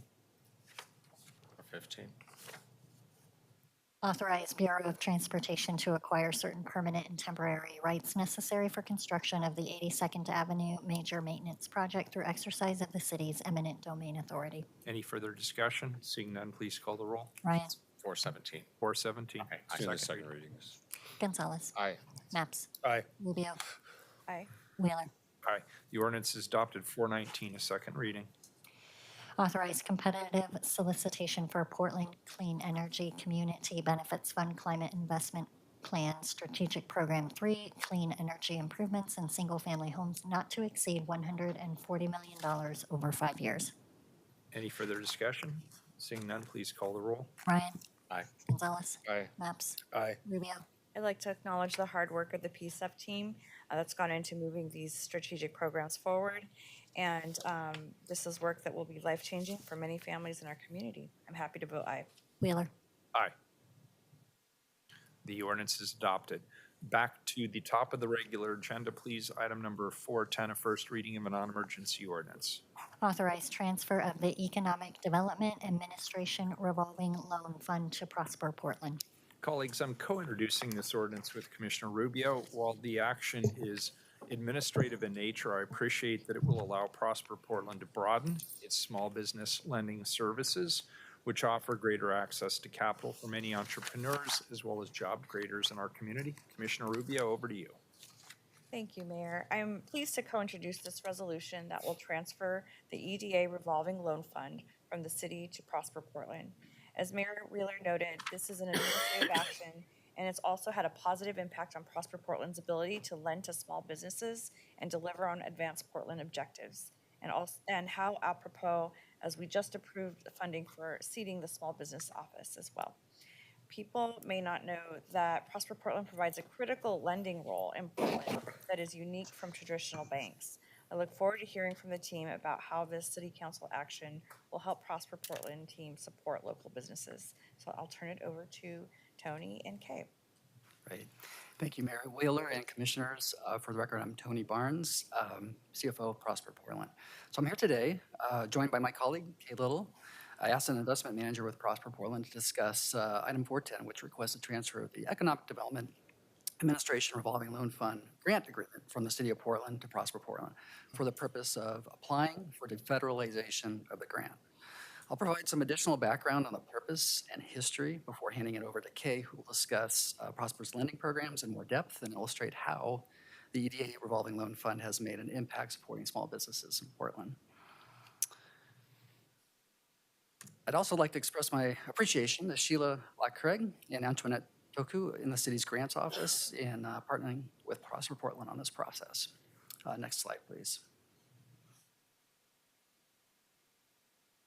The ordinance before you today specifically requests City Council to authorize the transfer of the city's Economic Development Administration Revolving Loan Fund to Prosper Portland. But the goal behind this is the specific action is to really to federalize loans to small businesses made with EDA resources, really to be more flexible and consistent with other Prosper Portland lending programs. Next slide, please. As background and context, the city received several grants from the Economic Development Administration in 1979 to support economic development lending. Upon the city receiving the grants, the city entered into an intergovernmental agreement with Prosper Portland in 1979 to implement the grant and develop the administrative plan. The administrative plan was approved by the EDA every 5 years and guided how the funds were to be deployed. And over the past 45 years, Prosper has made 176 loans, totaling $14.8 million as a result of the loans being repaid and capital being relent over time. So that's the initial grant of $2.9 million in 1979 that was deployed over time to $14.8 million as of today. In October 2020, the defederalization legislation was approved, and Prosper and the City of Portland were notified on eligibility. And the funds have been managed, as I mentioned, by Prosper since 1979. But in order for Prosper to apply for defederalization, that 1979 agreement would first need to be transferred from the city to Prosper. And one other note here, as of today, the revolving loan fund has about $1.3 million in capital available, with another $1.5 million in outstanding loans that are being repaid. Next slide, please. This next slide illustrates the steps we are taking. Following council authorization on the transfer, the next step would be to execute an agreement to officially transfer the grant agreement. Following execution of the agreement, Prosper Portland will submit the request to the EDA, release the interest in the grant, and effectively defederalize it. Upon notice, Prosper Portland will be able to use the revolving loan fund to augment other citywide lending resources for small business and streamline reporting processes. Now, I'd like to hand over the next part of the presentation to Kay. Thank you. Good afternoon, Mayor Wheeler, Commissioners. My name is Kay Little, and I am the Asset and Investment Manager at Prosper Portland. Next slide, please. I'm here to provide some background on how we support small business in Portland with our financing. Many businesses face obstacles in securing much-needed capital to grow their business, so our loan products, such as the EDA loan program, help to close that financing gap, while also improving the bankability of businesses so that they can access those resources as they continue to grow. When that capital is coupled with other services such as technical assistance and other financial programs such as grants, we can play a vital role in supporting the growth and health of businesses here in the city. I'd like to take a few moments to share more details about our financial assistance programs and how they benefit Portland businesses. Next slide, please. The financial assistance the agency provides comes in the forms of both grants and loans. We have our Prosperity Investment Program and Community Livability Grants, but we also have our Small Business Repair and Restore Grants, which have been very popular with businesses over the last couple of years. As a matter of fact, we've done a combined total of over $4.1 million in those grants in support of small businesses in the city. And when we look over on the loan side, we provide a variety of loans, both in our commercial lending arena, providing things such as tenant improvement loans and pre-development financing, which is pretty rare to find in the private market. We also have business lending tools such as working capital and equipment loans that we provide to businesses. We also just completed a major kind of overhaul of our loan programs to make those more accessible to loan programs. Next slide, please. One of the questions that comes up sometimes is how is our lending different from what is conventionally found in the market from banks? We can see that we have some very similar features where we typically try to have collateralized loans. We ask for personal guarantees. We definitely want to ensure that the business is generating sufficient income to obviously service the debt. When you look at what's different, some of that is found in looking at conventional lending and some of the terms that are offered, some of the features. For example, often banks require 20% equity in the whatever the financing need is, minimum credit scores, and they often require real estate collateral. Sometimes this can act as a hurdle for businesses to overcome. With Prosper Portland lending, we can often lend up to 100% of the financing need. We do review credit scores, but there's not a strict minimum that we use to cut people off if they don't qualify. We also have a lower debt service coverage ratio, and we often don't require real estate collateral, so that makes those funds much more accessible to small business. When you look at EDA lending, a lot of the underwriting there aligns very closely to what you might see with conventional loans. But the additional thing that they add is there are other for example, reporting requirements that sometimes can create extra work for not only Prosper Portland, but for the businesses to comply with. There's federal contracting requirements, such as if it's used for construction. There's a requirement to adhere to Davis-Bacon wages, which can be a hurdle for especially small projects. EDA does require there to be a 2-to-1 match as far as the private investment in that project, which sometimes can be a hurdle. And then businesses are often required to generate one job per $65,000 that's borrowed, which can also be a hindrance to many businesses. So those are some of the differences that we see in all those different lending programs. Next slide, please. Wanted to just take a moment to just kind of get you familiar with some of our recent lending activity at Prosper Portland. Here you see a graph that covers the last from 2021 to 2023. When you look at this, about 63% of the funding was for commercial real estate projects, such as Foster the Phoenix. We also provided financing for the short stack middle income housing project in Northeast Portland. We also provide a lot of tenant improvement financing and, again, pre-development loans within that bucket. The next largest section is 27% of the funding went to small businesses, including retailers that were in need of funding but faced access to capital issues due to a slowdown in lending from more conventional sources. And then the remaining 10% of the loans went to businesses in the food and beverage and the athletic and outdoor clusters. And so we can see some of the impacts of that lending with the number of jobs that were created and retained. We helped to fund the 36 middle-income housing projects, that short stack project that I mentioned earlier, and we leveraged over $64 million of private investment. So those loans obviously had a very positive impact within the community.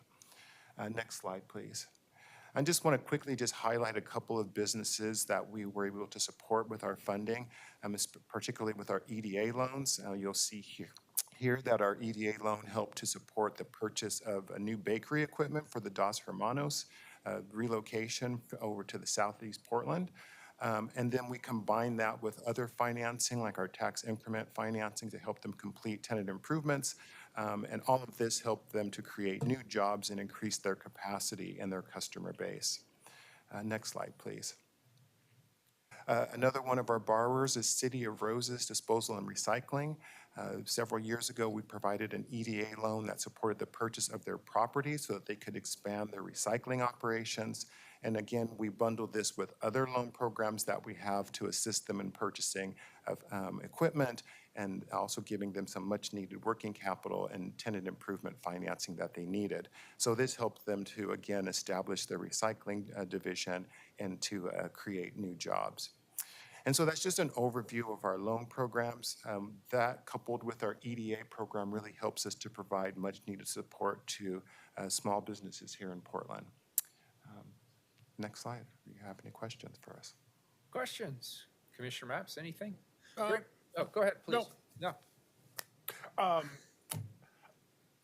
Thank you for the presentation and congratulations. You know, I think basically what's happened here is Prosper, over the course of about 45 years, has done an excellent job of managing this loan fund, which was originally seeded with dollars by the federal government, and the feds have basically said, you guys are so good at this, we're gonna step away from this and let you guys run and do your own work.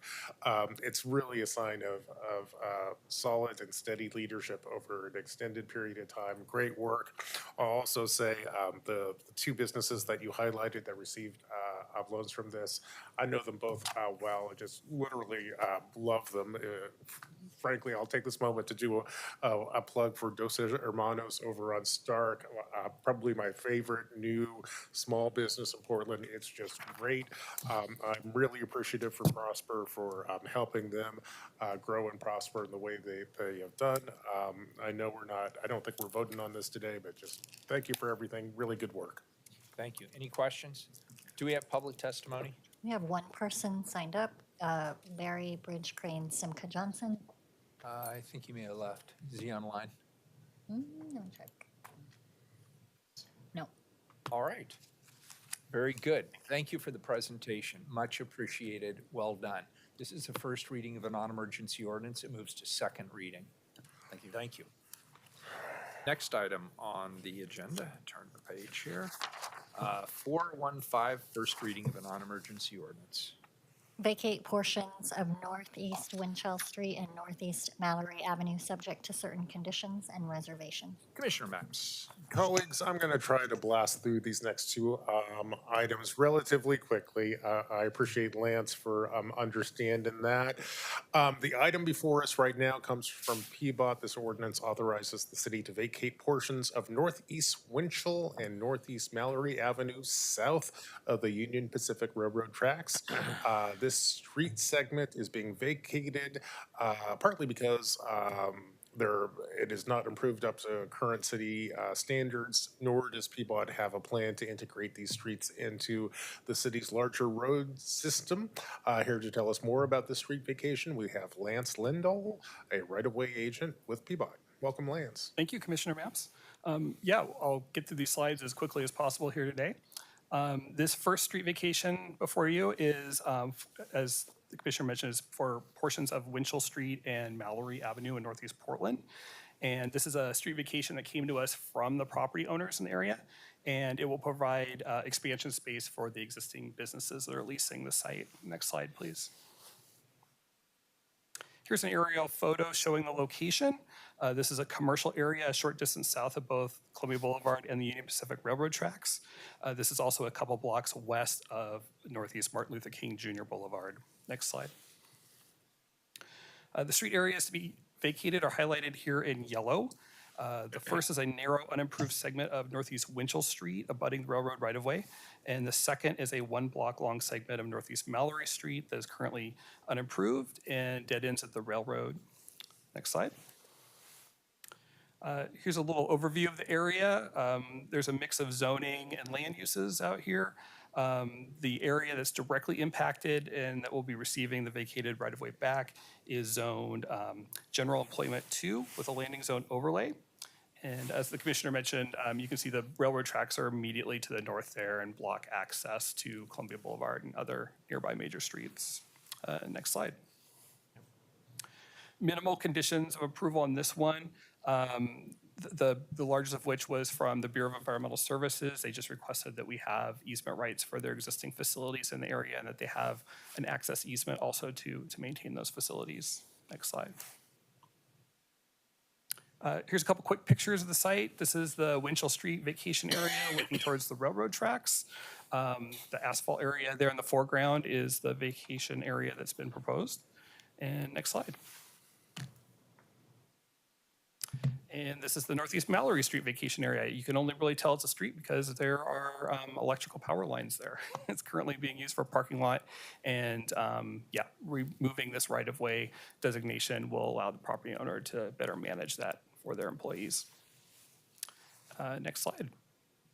That wraps up that presentation. Are there any questions? Clever. Well done.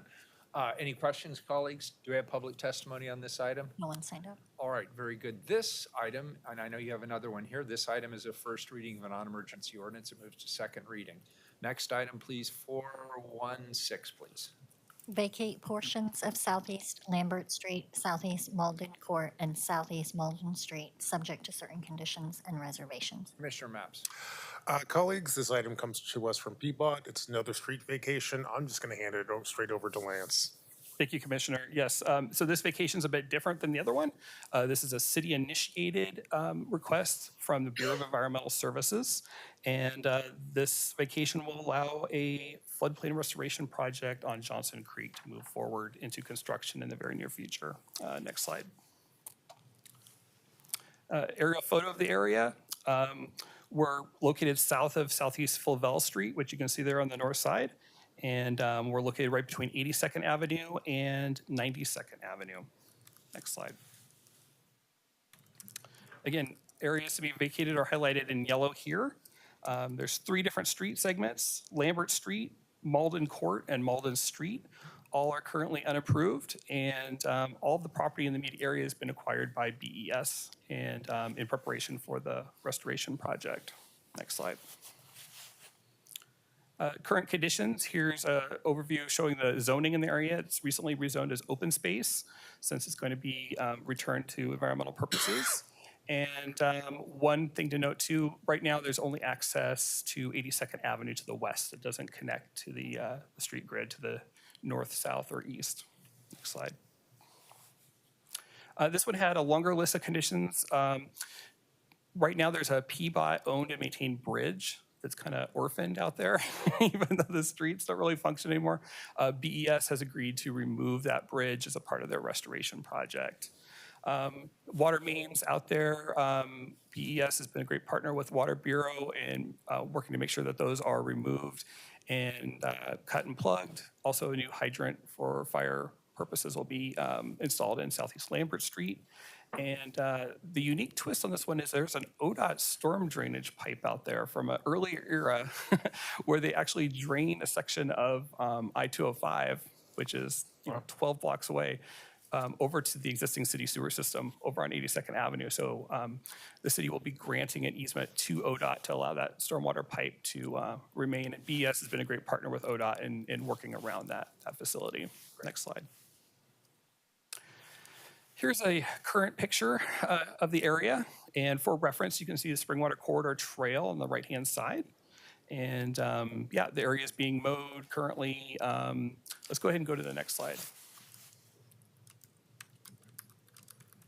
And here's what it's going to look like after. So a couple years from now, the restoration work will be complete. The stream will be returned to a more natural state to better support wildlife and also for flood mitigation purposes. Next slide. That's my presentation. If there's any questions, let me know. Colleagues? Great photo. Public testimony? No. Thank you, and thank you for your being concise, and thank you for your patience. I know you've been waiting a long time. We really appreciate the work you're doing, and it's thorough. And I appreciate that the slides also make it easy for us to understand. Thank you. You're welcome. This is a first reading of a non-emergency ordinance. It moves to second reading. Last but not least, 418, this is an emergency ordinance. Authorize acquisition financing to St. Vincent de Paul not to exceed $3,500,000 to purchase Kelly Butte Manufactured Home Park and regulate affordability at Kelly Butte and Strawberry Acres Manufactured Home Parks. Commissioner Rubio. Thank you. Colleagues, the item in front of us today authorizes the use of city funds to preserve and protect the affordability of 2 manufactured home parks in outer southeast Portland that are at risk of redevelopment, Kelly Butte and Strawberry Acres. As you may know, there's a history on this going back to 2018 when council adopted zoning code changes to protect mobile and manufactured home parks from redevelopment. In acknowledgement that there a critical source of our region's low and moderate income housing. Unfortunately, these two parks were already at risk of redevelopment by the time those rules went into effect, putting the residents of those 35 rental pads, including seniors and families with children, at risk of displacement. This legislation addresses that issue.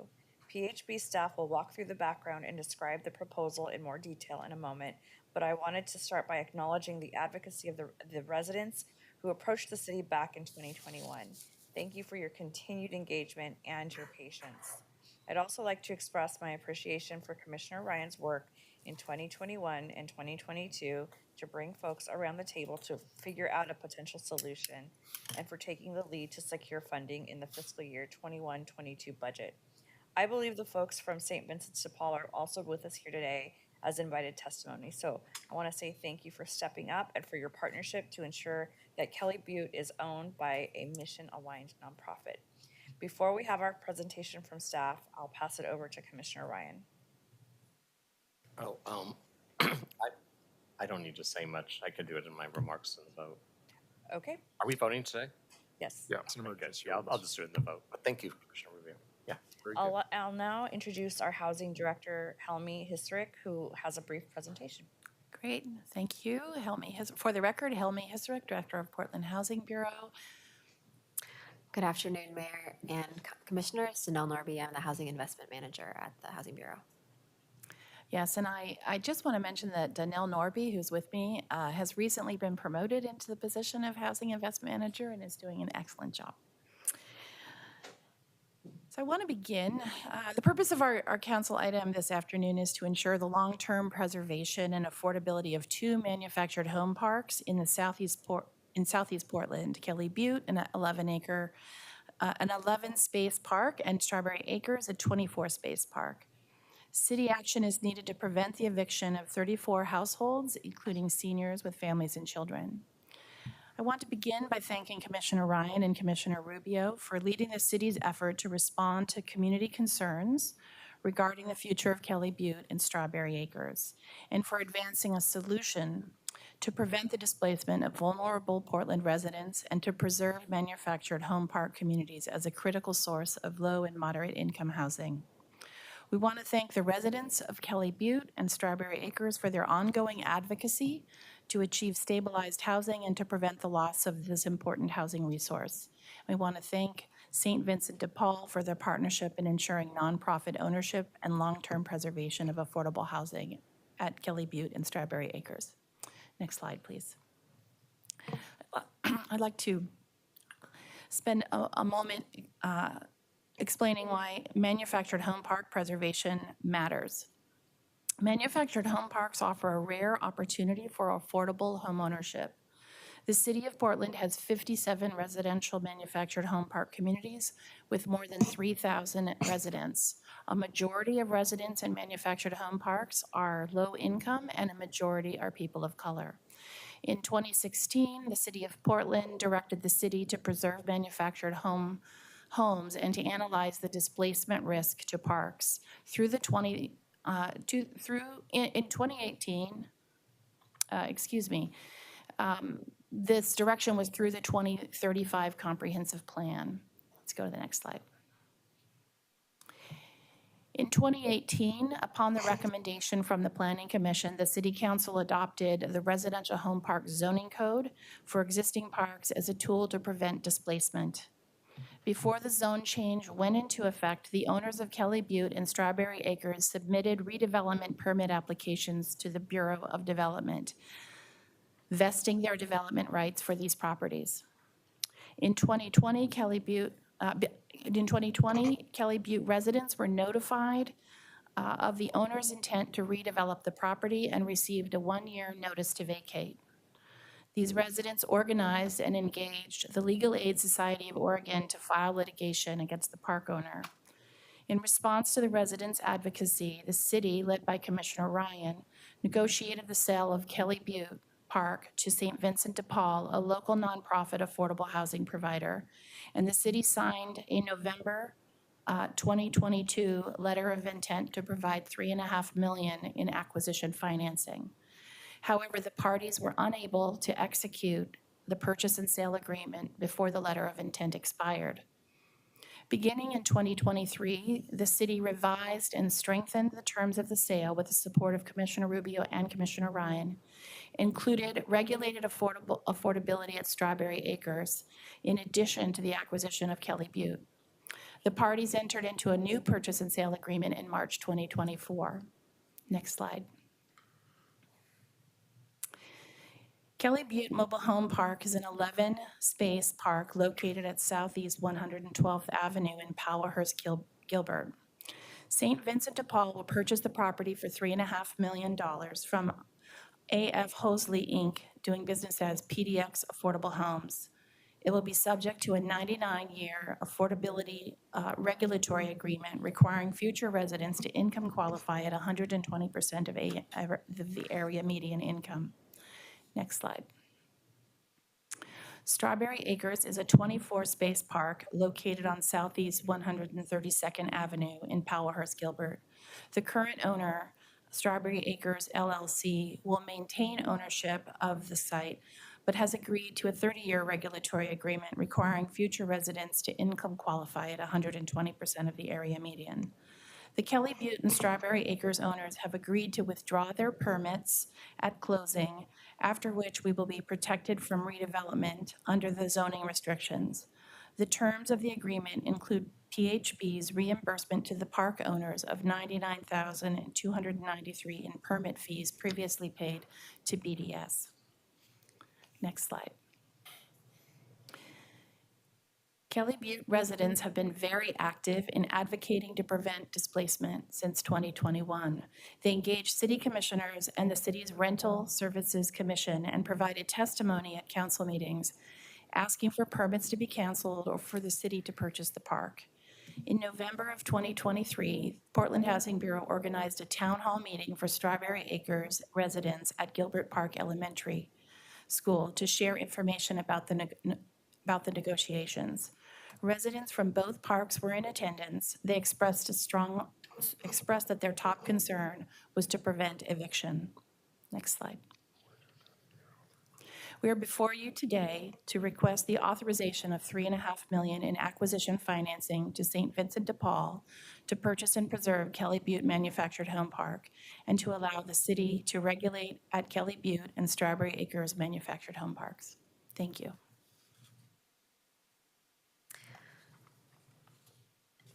Is that conclude our? We'd like to invite Bethany Cartledge and Terry McDonald, who are on the call today from St. Vincent de Paul, to share a few comments.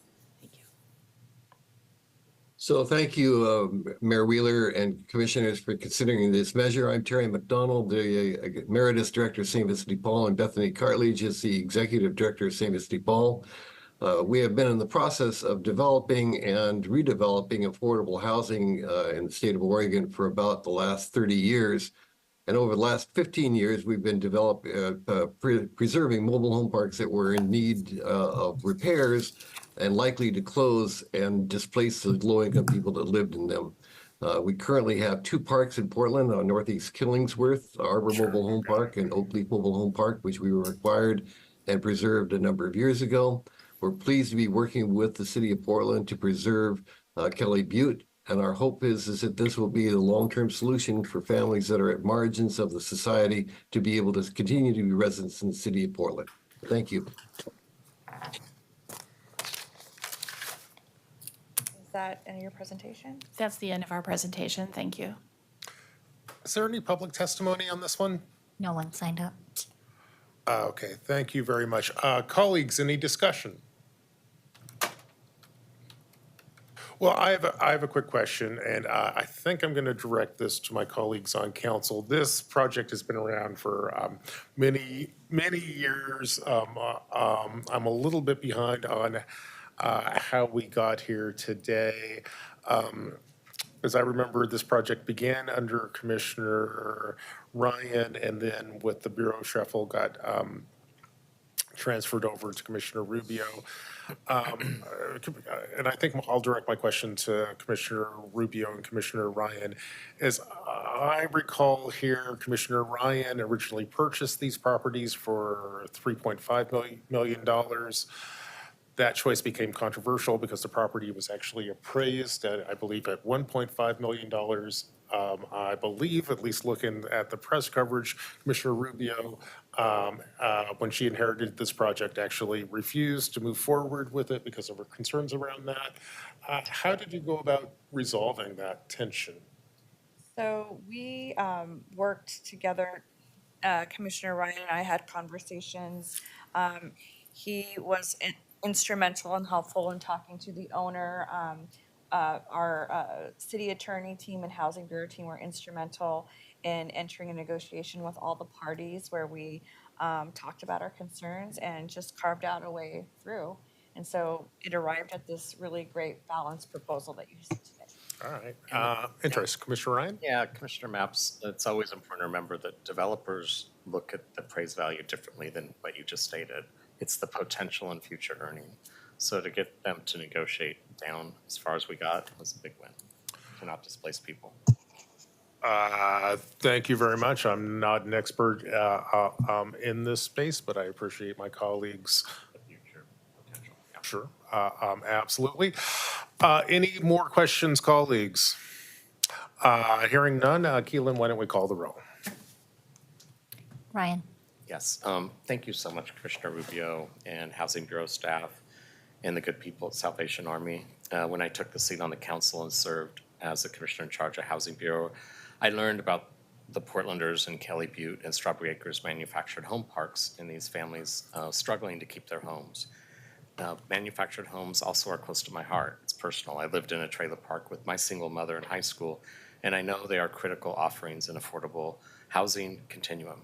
Manufactured homes, manufactured home parks are one of the only types of naturally occurring affordable home ownership, and they need to be preserved. Anti-displacement is one of the city's core values. And quite frankly, the city failed to prevent the displacement of folks living at Kelly Butte and Strawberry Acres. They were not included when we strengthened our zoning codes in 2018 to protect manufactured homes. There was a lot going on, and it was also the beginning of COVID. For me, displacing these families was not an option. And I'm so grateful in the handoff to Commissioner Rubio, she shared the same values.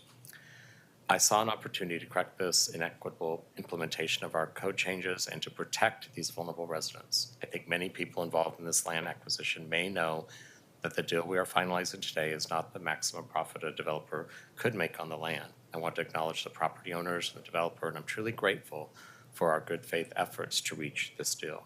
99 years of affordability for Kelly Butte and 30 years for Strawberry Acres is a huge win given where we started. Immediate displacement for hundreds of Portlanders. And I'm really proud of the role that my staff played on this project. And I just want to briefly call them out because I spent so many hours on this.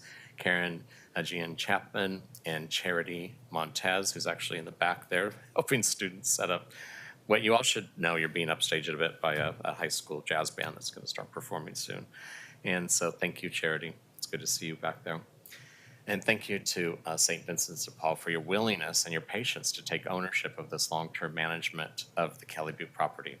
Again, thank you, Commissioner Rubio, the Housing Bureau, the City Attorney's Office, and everyone that made today possible. To the good people at Kelly Butte who I had the chance to personally engage with, I think it was my first meeting during the pandemic that was in person. I was really clear then that we'd do everything we could to not displace you out of your homes. All's well that ends well. Phew, I vote aye. Gonzalez. Aye. Rubio. This was a very complex situation that ultimately came down to a very complex real estate transaction. However, we all know that it was much, much more to that than to the current and future residents of these parks. And what's a key difference here, and also to get back to your question, Commissioner Mapps, I'm sorry, I forgot to mention this in my summary, is that we were able to also get affordability commitment, not just on one property, which was original, but two. So that is a key distinction that I just want to lift up. So that is a huge win for the city and residents. I shared thanks a little bit earlier, but I briefly add my appreciation for the excellent team at the Housing Bureau and our City Attorney's Office that helped us navigate this, and also including my own staff, Christina Gann. So thank you again to the residents and St. Vincent de Paul for your work to move this forward and get us to where we are today, and in the work in the coming months. Happy to vote aye. Mapps. Aye. And with that, I believe I believe this passes. Great. And with that, Keelan, I believe that wraps up our business for today. It does. Colleagues, we are adjourned. We will reconvene at 2 o'clock.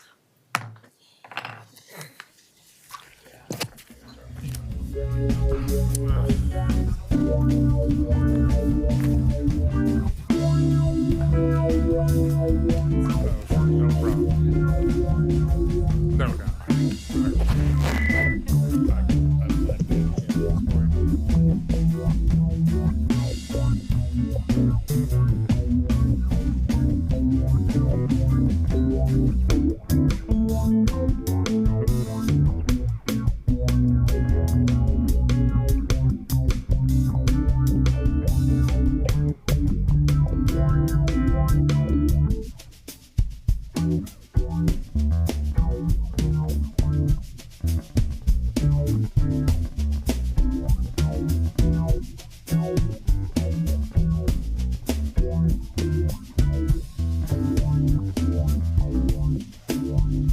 Thank you.